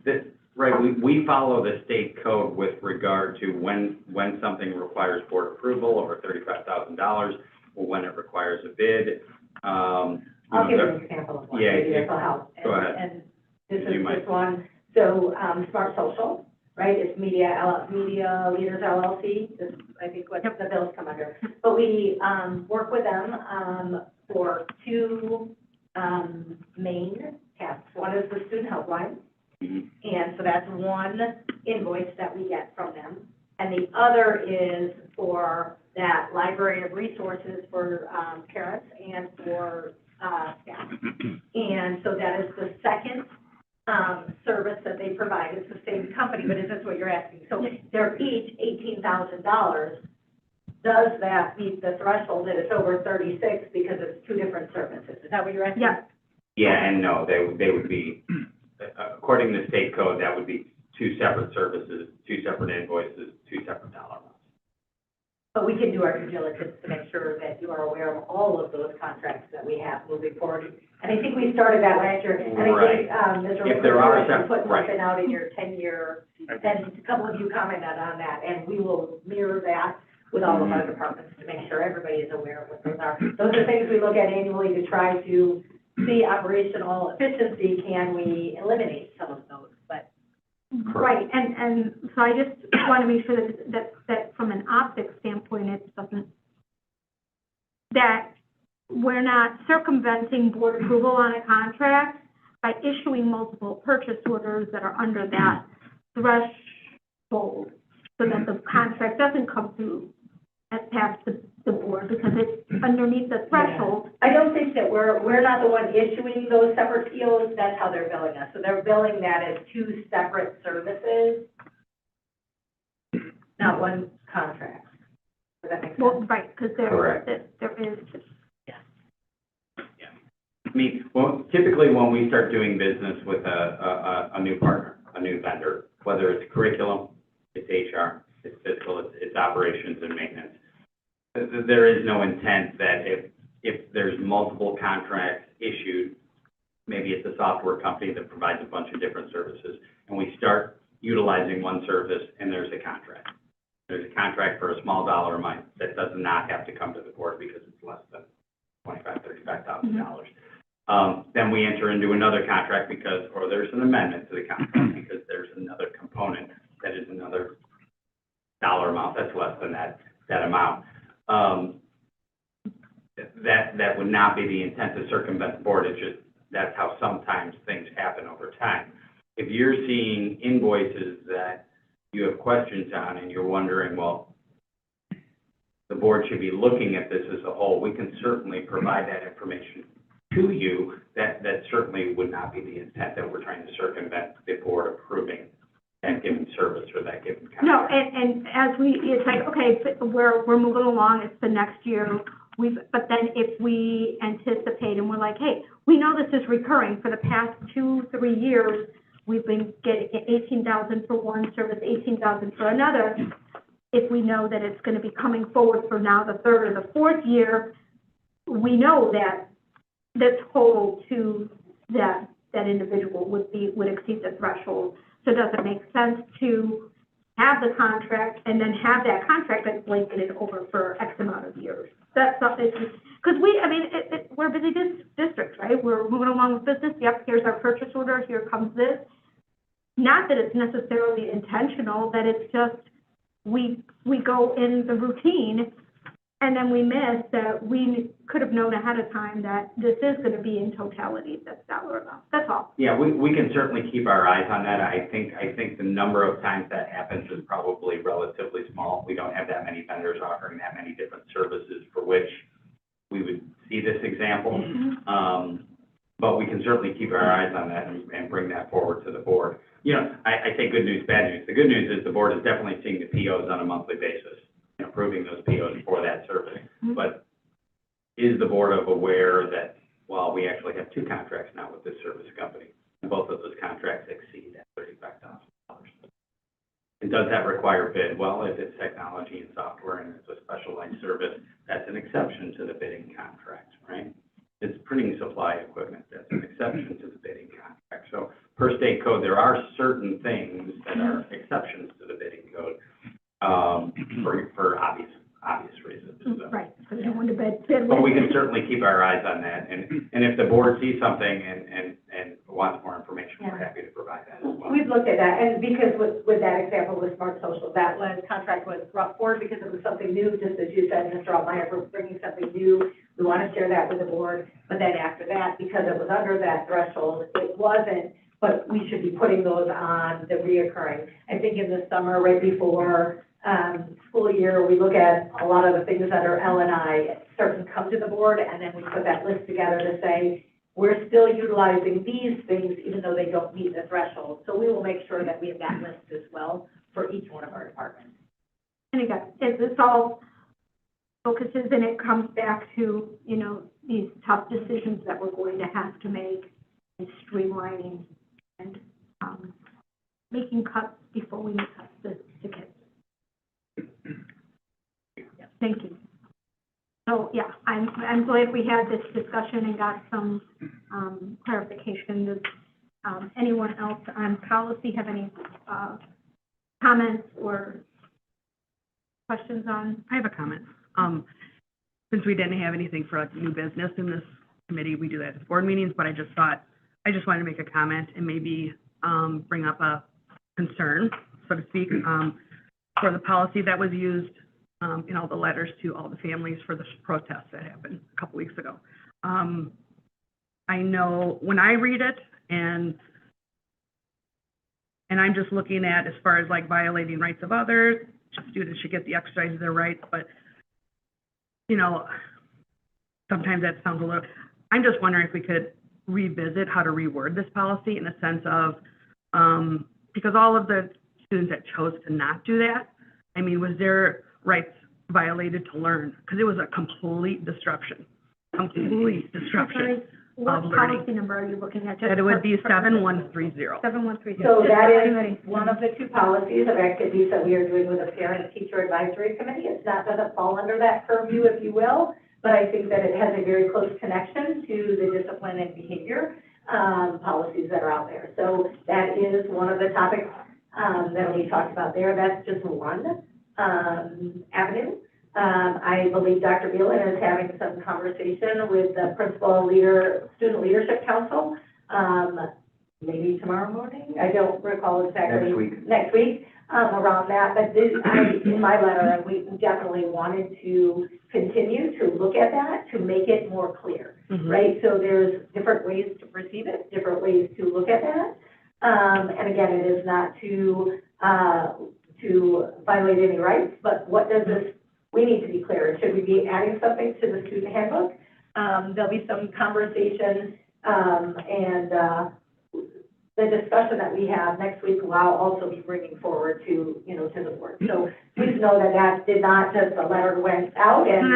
No, I understand that, because I look at this and I'm like, a lot of schools use this verbiage as in, it's similar to their policies, So I mean, it's like, if you're gonna have this, or if it was done in whatever way, shape, or form, I mean, does this affect just non-instructional time? So there's that clarity, discipline measures. Can we be confident that discipline measures were taken and that any juniors or seniors, especially seniors that left, now do they have to take finals because it's unexcused or anything like that? I think that's really important to be said, because it seemed like a lot of things, not so much that we're changing, but a lot of moving parts with a million, a lot of emails and, kids, So, to answer that, I will say yes, but I'm also gonna say no, in the sense of, I cannot guarantee every single student. Oh, you can't. That walked out that door,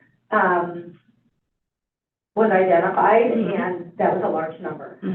But I can tell you that I do know, I heard from a few families of, this was my student's consequence, thank you for holding them accountable. One, just a reminder of, some different law, that was out there. And I think that's something that we could clarify in our policy, that I think there's some misunderstandings. That is not a violation of the student's First Amendment rights, but if they are walking off campus, there are other components that violate other components of that handbook. And so what does that look like? And so I think we can be more clear as a district about what is the difference there and what is our expectation as a board and a district. So I think that hopefully we have some really good, robust starting conversations next week to be able to, families and students need to be clear so that they can then make that choice, right? I know, there are people, one I get the agency piece, yep, but they do. Students, adults, we all have agency, but they have to have clarity in what the expectations are and what will those consequences be. And then they do make a choice, you know, we Mhm. can't force them to stay in a building. We can let them know those expectations and be very clear with that, then from there, we have to base things on safety. But absolutely, I think there's room to, enhance that policy. Yeah, because I know of the concerning videos I got sent to me with the kids walking, in the middle of the street, and I don't know, that was just alarming on different levels, many levels. Because even like District 300, they had, a kid was left behind, he couldn't keep up, he's by himself, his mom didn't even know, and that was on, the news. I personally had 2 children come up to my place of work, and they were 10 and 11, 11 and 12, and they said, we don't know what to do because we just got done with a protest. We lost our whole group. I said, I'm sorry, what? And then, so these 2 girls were walking around Randall Road, and they went to Walmart. They were unsupervised, all the things. It's just my heart sunk for that. And so I'm just like, so here this situation turned into asking a complete stranger, myself, giving them a ride back through school so they can make their bus. I'm like, yeah. And so that was just so concerning to me. So, I mean, even into the school endorsing something, because I know there was a Instagram page made for this whole protest, so and Dr. Beelan liking it, does that show sides? Does that show, like a bias, and I don't want to think that, but when we're not going to endorse one way or the other, we can't be doing anything like that. And so that was a concern of mine too. And maybe it's not for this, but I just was trying to find a spot to talk about a policy. And so I don't mean to totally get off track, but I wanted to make that comment. No, how about we put that on the April committee as a whole, after we have discussion with the parent-teacher advisory committee? Yep. If the rest of the committee is good with that, is that something you feel we can enhance, the verbiage in that policy? Yes, and I think that, just clarifying, at PTAC, we will be discussing, handbook with, ideas with parents. Are we discussing this at PTAC? We're discussing this at PTAC. This definitely is not going to be a 1-2 hour sit No, down and be done, but yes. No, but we're going to start with Yes. that. Because I do think, it is important that there is clarity, especially within our handbooks for our students. I don't think that the idea of a protest for anything, whatever opinions are, I don't think they're going to necessarily go away. Mhm. I think that, we're just around probably the corner from another protest that maybe, I don't know of any, I'm just saying. But I think parents, students, I'd like to see maybe something in that handbook that really, this stands out and this addresses this specifically and intentionally, that it's very clear what the district's expectations are. Parents can be aware and clarifying even for parents how, while we're responsible for your child, we legally cannot be held accountable. We can't make a human chain and say, no, you can't leave. We're not going to tackle anyone. We can't stop. As much as we may want to, we legally can't. And I think that message also needs to be shared so families understand where our role, that doesn't really end, but how. Yep. I think, April, we can Yeah. go deeper in those components, And and then then any work. handbook things will come later in the spring, with handbook changes. As a district, we have constraints as to what we can do to stop students. So, okay.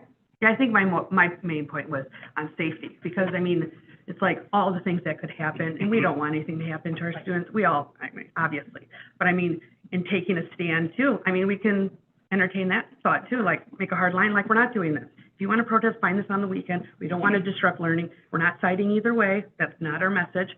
But, when we tackled chronic absenteeism, your presence is your power. Yeah. It wasn't that day. They're thinking in other ways. So it's like, here we push for attendance. And then, so I don't know. It just really bothered me. And I just like, okay, just figuring out a way to keep our students safer. So.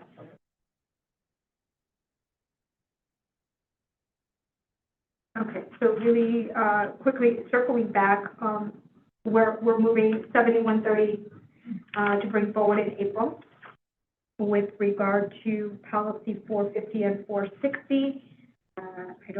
We got some clarification. I don't think we need any changes to the policy. Is that, do I have agreement from the committee on that?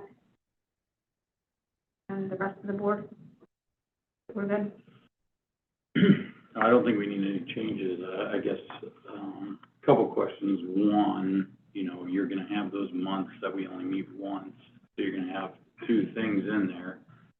So, I mean, I think that's just our job as a board to go through there and look to make sure there's nothing missing. And secondly, was there any that you were looking into in particularly? I heard their particulars, but I mean, there was a reason it came up, so I'm just curious if you had any in particular that you wanted to be put out there. The Smart Social was, one I had started, looking at. Smart Social, we actually pay Media Leaders LLC. And when I was kind of looking at, I was like, we never pay them, but then I found the original contract, that I think we approved as a board probably, I think in early 21, January of 2021. And it was a 12-month contract with Smart Social. And it was for $14,000 or $15,000 was the initial contract. It had a start and an end date. And there was never another contract that came forward, and yet the district continues to purchase services from Smart Social. And it's, over the years, cumulatively, I think, has totaled $140,000, but they've been paid and approved through purchase orders, not contract, and that's what started the conversation, because I was like, where is the contract? We never renewed this. There was no renewal language in that original contract. It was literally a start and an end. And so that was my question, was why are we continuing to pay Media Leaders to date now $140,000, and the board has never seen a contract or approved additional spending? So that's where that started from, and then it came that was coming from different purchase orders, but which were all falling under $35,000, so it was meeting that threshold and not coming to the board. So that they started asking questions. So I do want to clarify, the $35,000, if you read the language, is specifically related to the bidding procedure. When something goes out to bid. Am I correct, Mr. Altmaier? Yes. Right, so we just went through that with the asphalt, crack seal, whatever. Asphalt, crack, fill, seal coat, traffic paint bid. Because it was over $35,000, that's why it went out to bid. That's not every contract. Oh, no, I understand that, and that's what Mr. Altmaier said, especially when we talk about vendors that maybe there is nobody else to bid to. However, when we are utilizing state and federal grant money, there's also some parameters that need to be followed as well. And some of the... Right, but I'm just saying, don't tie it back to number one, because that's confusing people who are watching. Right, because that is specifically the bidding procedure, if you're talking about number one. Right, but under policy if we're using federal money, 460. My question was, if we're using federal monies to purchase something, there's supposed to be a bidding process as well. And I could probably pull it, or I can bring it in the next time. So I'm trying to get clarification on that. So I'm not trying to confuse anything. If you keep tying it back to 416, number one. I don't keep tying it back to number one. It is just a question that I'm asking. Mr. Fekete, this started with me asking Ms. Lombard a question going all the way back several years ago to a community partnership grant that we received for $635,000 that was supposed to be spent on an AVID program and a living room at the high school. And I asked, where did that money go? Where did it get spent? And when I got the answer to my question for that, I started looking. I'm like, what is... What's going on? When did we contract with Smart Social? So please do not say that I am trying to use item number 1 for $35,000 because I am simply trying to ask questions and get clarity, especially when that community partnership grant for $635,000 came from federal money. And I am trying to learn this. I am not a financial expert. I am not an expert in school finance. I am asking questions. That is all I'm trying to do. And we can get some clarity around the federal grants. I know that Dr. Gill and Dr. McCrindle work with those grants all the time. We'll look into that. I know that the number 1 is for bidding purposes, but we try to use that for a threshold for all to make sure that we're bringing forward big contracts to the board there, but we can definitely look into if there is something tied to federal grants or state grant money. Ms. Wellborn and Mr. Altmeyer, I apologize for bringing that up. I was not prepared for that, but I'm just trying to answer Mr. Feckety's questions as to where all of this is rooting from. So, I apologize for it, but I know you kind of know that I've been asking about this question as well, and I know Dr. McCrindle worked very hard to get me some answers as well, and I'm still navigating through that and learning as I go, because this isn't my area of expertise, but I am trying to do my diligence, especially when time after time after time we hear about all these difficult decisions that we're going to have to make. I want to be sure that we're making good decisions with regards to our contracts as well. And one of the things I do just want to state that if we do have a change in any of our grants, there is an amendment process that we have to go through. At times, some of those go right to our ROE and then to the state. Some go directly to the state for approval process on any of those changes. That now is probably lumped in. It's more recent in the last couple of years, but our whole district consolidated grant kind of taking a look into all of those things. So those changes and amendments are brought through as part of that district consolidated grant now as we move forward. But we will absolutely look into if there is some stipulations for the federal monies as well. From whatever it's worth, my knowledge of grants and my experience with grants, they're written different. They're all written differently. Some are written very tightly, but there's always, in my experience, a reporting mechanism where an accountability mechanism. It's not just, here's money, go ahead and spend it how you'd like, as long as it's this. It is, you have to tie things back. You have to show the receipts, the purchase orders, whatever the documentation is needed in order to justify the spend is tied to the money that was allocated through the grant. So it's not a willy-nilly, and I'm sorry, I'm paraphrasing, that's the impression I'm getting is that you want to know where all of this went. I don't know what the actual tie-in is. I have no access to that information. People here that work on a daily basis do, but my experience with grants is it's not a Wild West free-for-all. There is a very narrow reporting mechanism. And I realize that the state reimburses. We show our expenses to the state, and they reimburse the district for what has been spent against that grant, correct? Is that? Some grants. Some grants. Some grants, So- we always get the money up front. It depends on the grant. Okay, and I think that's how this particular one, it honestly, in all seriousness, it started with, I was at 2 locations. I was actually at a CASA conference, and NAMI was talking about their living room, and I was like, oh my God, the living room. I remember we were supposed to build out a living room at the high school. I went from that meeting to Crystal Lake High School for their holiday fair, and then I saw something there for their AVID program, and I was like, it was like 2 in one day it hit me, and I said, whatever happened to the AVID program? And it started with me asking, what happened with that AVID program? Because we spent a lot of time, we had a big, huge presentation here about AVID, and then in 2023, there was a change in the board. There were a lot of changes coming to the district, and it was decided that they would pause AVID for 1 year.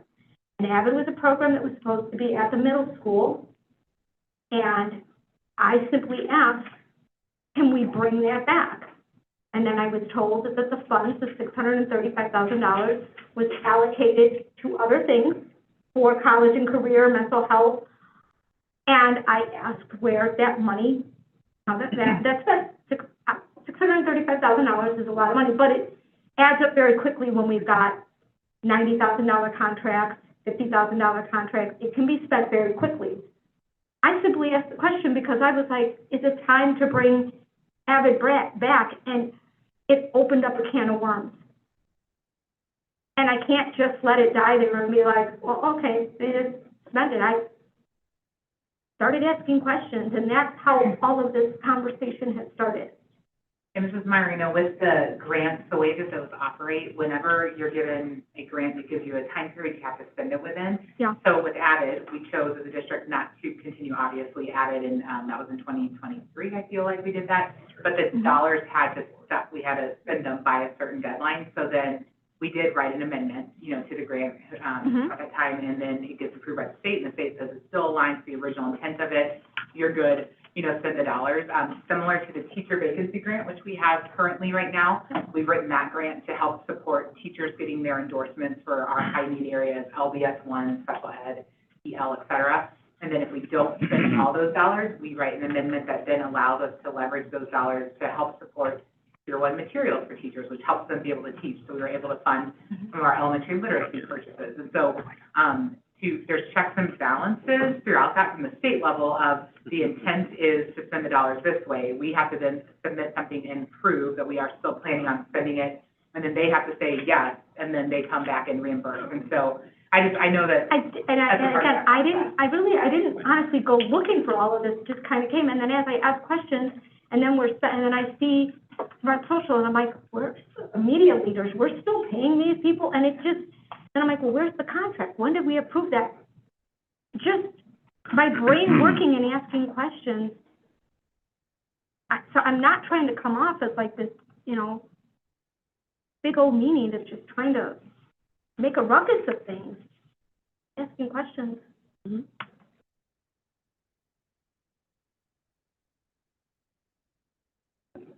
Okay. I'm closing up and policy. Moving on to community relations, Mrs. Murray. All right, thank you. Let's see. Nico, you want to go first, or Ms. Barr?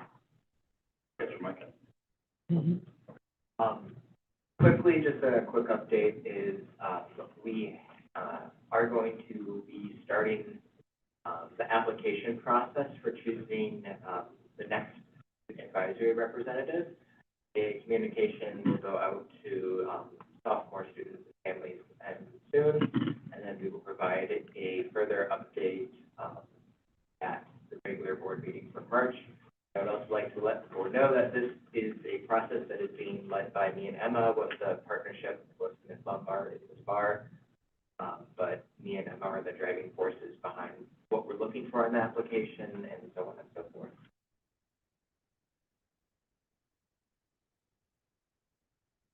Stay tuned for the 19th. Real quick question, Nico, how long are you and Emma on, like, this cycle? My last meeting, me and Ms. Lombard talked about it, will be June 4th, because then I go on vacation. And then Emma's going to stay for next year. So The junior, yes, she'll go through all of next school year.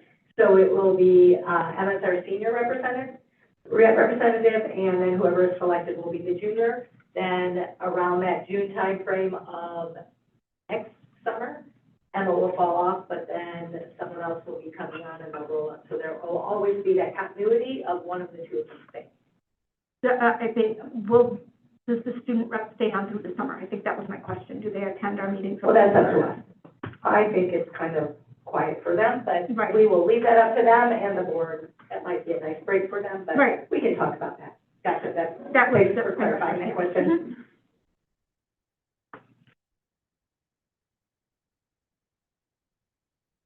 Or you want to take over? Sure, yes, absolutely.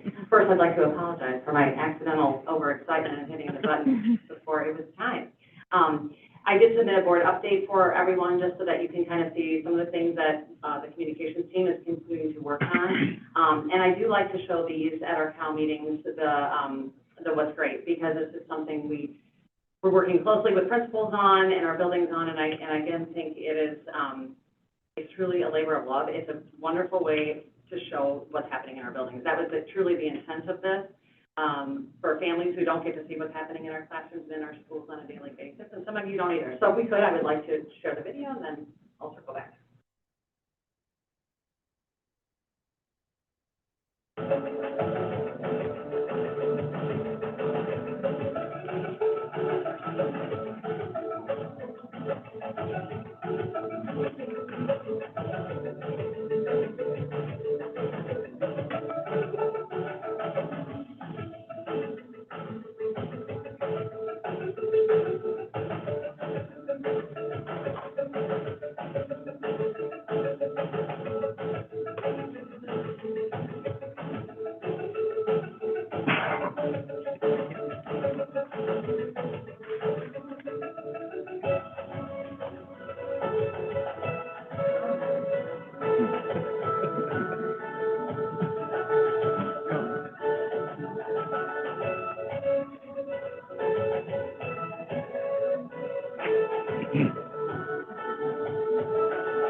I know that was long, but it's so fun, right?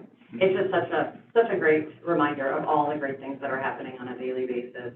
I did provide you guys just some other things that are happening in the district. Tomorrow, we're actually doing our March Raider Roundtable recording. And Ms. Lombard will be interviewing Ina Hall, so she is our family engagement liaison. So we're looking forward to that. And then Sunday, our staff newsletter will go out. Our parent newsletter will go out the following Sunday, so everybody gets that before spring break hits. And I did just want to do a quick recap on the Wellness and Health Fair that Ina Hall led, and just it was incredible. And there were more than 300 attendees that came. This year was very different, lots of interactive booths, and it was hosted at the library. But it was a great day. She did a great job and bringing community together, and we appreciate our partnership with the library, not just for hosting that, but also they helped promote the event. So I think that also helped give good attendance. So lastly, just two other quick things. One is that next week we will have the National Association of Secondary School Principals. A few of those representatives coming to our district, along with one of their video teams, to do a video on student voice. And I just wanted to mention that we'll be at 3 different campuses that day, and they'll be interviewing different administrators, students, about how we incorporate student voice in our district, all the way from grade school on up. So we're excited about being a part of that project. We're one of 5 or so school districts across the country that will be highlighted in that video, and it's going to be used for education purposes, really, for principals everywhere, but in a Stringer Academy that they're running. So looking forward to that. And then lastly, the Huntley Community Expo is happening a week from Saturday, so that's the 14th. We will be there like we are usually, along with the village, police department, fire department, and all the businesses. And invite all of you to stop by and see us if you can. Any questions on the updates or anything else happening communications-wise? No, good job. Well done. I might give you an attaboy for the presentation you did at the, both of you, the Huntley, State of the Union, or, well done. Yeah. Yes. Oh, yes. Ms. Lombard did a fantastic job. Yeah. Kudos to you.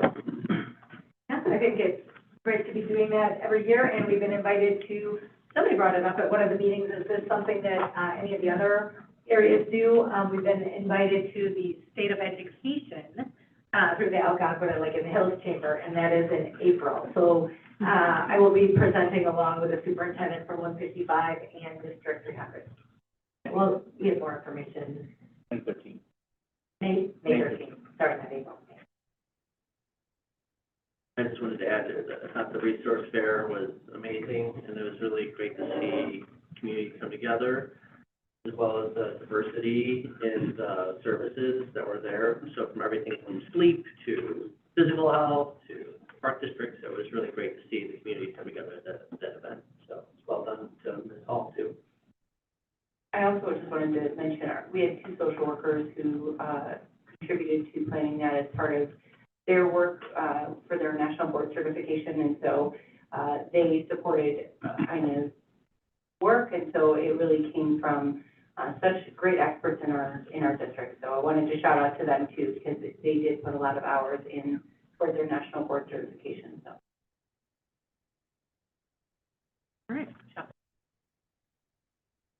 I got one more comment, and then I'll hand it over to you, Ms. Myrino. I know, I had a student reach out to me and asking about, the clubs that meet on Wednesdays, before school, because I know that was, chosen for the spot to do Club America, and they had to shuffle their, meetings around because of the PLC thing.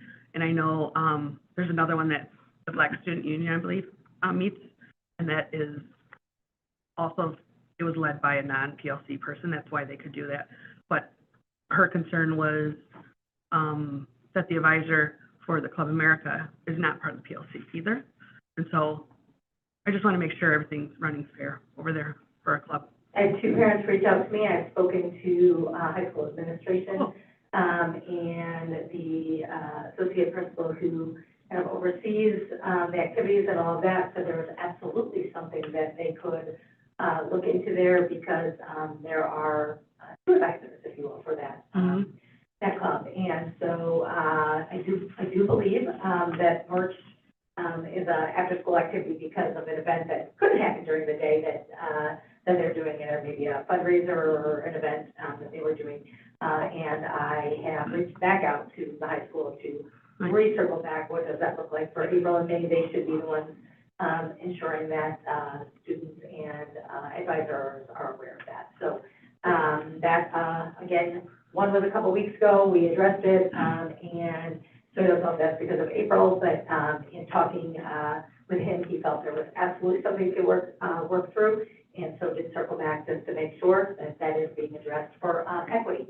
Yeah, I know it was a concern, because I know a lot of students that are in after, athletics after school. Sure. That was a great time, and then it kind of, so I just want to make sure.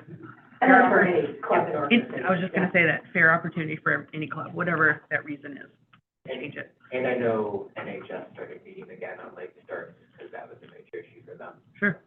Then I know we brought this back many months ago, and I think it's kind of working for the most part. For most time, Karen, but not for all. Right. So we want to make sure that we have that equitable experience for as many students as we can. For sure. All right, that's all I have. Ms. Myra Reno? Thank you. I wrote a little something up here on my phone, just to talk a little bit about Child Abuse Prevention Month in April. So I am just kind of hoping to encourage the district to adopt a simple resolution recognizing April as Child Abuse Prevention Month. Every April, communities across the country observe National Child Abuse Prevention Month with focuses on raising awareness, strengthening families, and ensuring children grow up in safe and supportive environments. Schools play a unique, important role in child protection. Educators and school staff are often the first adults outside of the home who can recognize warning signs and connect children with help. And by formally recognizing this month, the district would be sending a powerful message that student safety and well-being are a shared responsibility across our entire community. A resolution could be very simple and just acknowledge the importance of prevention and supporting education and awareness and encouraging families, staff, and community partners to work together to protect children. It looks like there's a lot of schools and municipalities that participate in this national effort every year. And I think it would be really meaningful if our district stood alongside and reaffirmed a commitment to creating safe, supportive environments where every child can learn and thrive. So I, in the middle of drafting a resolution that I will continue to, work on if the board feels this is something that they would want to adopt and acknowledge Child Abuse Prevention Month. Good job. Want me to continue on the resolution? But I just had a question about it, because, one, I commend you for bringing this up, Mrs. Myrino. My only question is more so for us as a district, is by recognizing any month, does it open up the door of not recognizing other months? So like March is Developmental Disabilities Month, April's also Autism Awareness Month, as well as Child Abuse Prevention. I'm just wondering if, and if maybe you look into this, like what other districts are doing too. Are they recognizing months for these? No, I've only categories that do seen affect our students? municipalities Yeah. and some districts recognizing this. I know, prior, before we did, through RAD, we did have different months that recognized. Every month seemed to celebrate a different day. I remember we had Native American Month. We celebrated in October our special needs families along with our trunk or treat. So it wasn't necessarily a proclamation, but those events were celebrated throughout the year with different meetings. So, but I recognize the concern. And it's a valid question. Yeah, I'm not If it sure opens that's a concern, more of a but- question, but, yeah. question Yeah. of, does it open up the door? Yeah. For that, when I, just with the spirit of student safety all the time, this just seemed to stand out just a little bit, more, but And I understand it. Sorry, I No, go ahead. wasn't sure when you were done. No. I apologize. No, you're fine. I remember, I don't remember the district having a resolution like that for the board to adopt, but I do recall that the district did, bring attention to different months, like what you were referring to, Mr. Bobby. And in doing so, several years ago, there were parents who were advocates of their cause, and for whatever reason, their cause didn't get recognized the way they would have wanted, and came to public comment and were very upset. I remember it was, were you even aware? I mean, it wasn't pleasant. And I'm not saying that this is uncomfortable to discuss in any matter, but to Mr. Bobby's point is, I guess I have the same question. Does it set a precedent? Does it open a door? It very well could. It very well could. That's an interest we have to kind of weigh. Right, it could.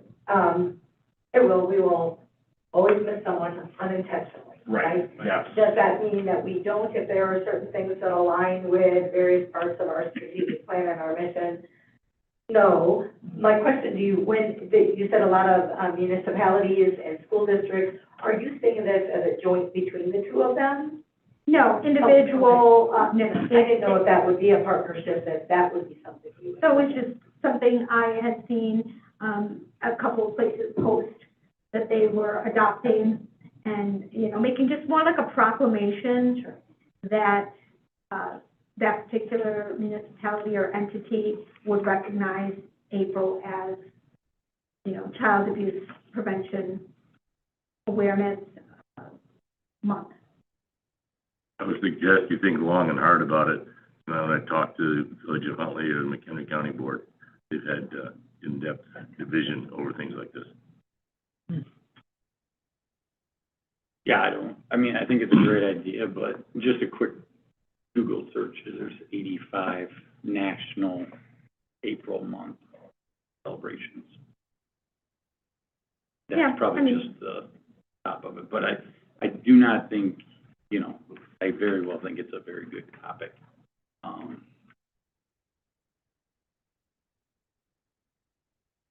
Maybe we just think on it more, and if it doesn't happen for this year, then maybe we could look,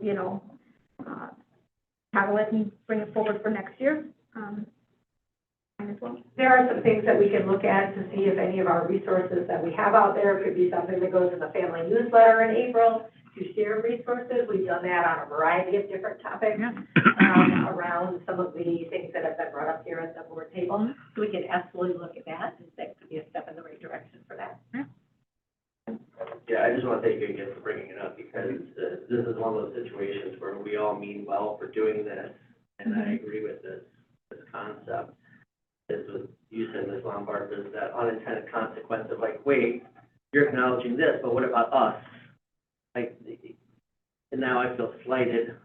I'll use the example, because of the, April, it's Autism Awareness Month too, and we recognize this, our families who have loved ones who have autism, and say, wait, this is our month, what about us?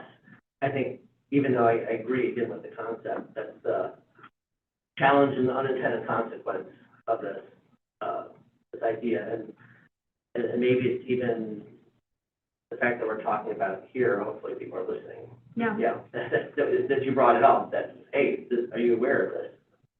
Yeah. So thank you for bringing it up. One thing, unfortunately, about child abuse is, it can affect any child at any time. And it is not exclusive, the risk and the threat is not exclusive to, socioeconomic, religious, political, gifted, gen ed, special ed. It can affect any child at any given time. And the more awareness we have of that, I think, you know, it resonates as a CASA, as someone who works in, you know, with children that are in the foster care system and the impact that has. And the more awareness just that we have, because this threat and this risk can affect any child. No one subgroup that we are forgetting about, because it could affect any child at any time. And I think that's maybe a little bit of the difference of where we're not inadvertently excluding someone or not recognizing someone or some group or subgroup. It is an awareness of something that could impact any child at any time. Thanks for that. All right, anything else from anyone on the committee? Becky, anything? Nothing from me. Rest of the board? All right, let's move on. All right, item 12, Board of Education, you have minutes that were prepared for your review for just the February 19th meeting. The approval of the next board meeting of that. If there's anything that's amiss in there, please let Sharon know. Any typos or anything. All right, item 13, public comment, anything in those grade? No. Okay. On item 14, I move to enter into closed session at 8:32 p.m. for the following items of discussion. Item 1, appointment, employment, discipline, performance, or dismissal of specific employees or legal counsel. Item 10, student disciplinary. Item 11, placement of individual students in special education programs and other matters related to individual students. Item 21, discussion of minutes, meetings lawfully closed under this act. Open Meetings Act. Second. Second for Mr. Beckett. Roll call vote, please. Mr. Ruth? Aye. Mr. Troy? Yes. Mr. Feckety? Yes. Mrs. Murray? Yes. Mr. Bobby? Yes. Mrs. Maiorino? Yes. Mr. Corretti? Yes. Motion passes 7-0. We are in closed session. Thank you.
Goodbye.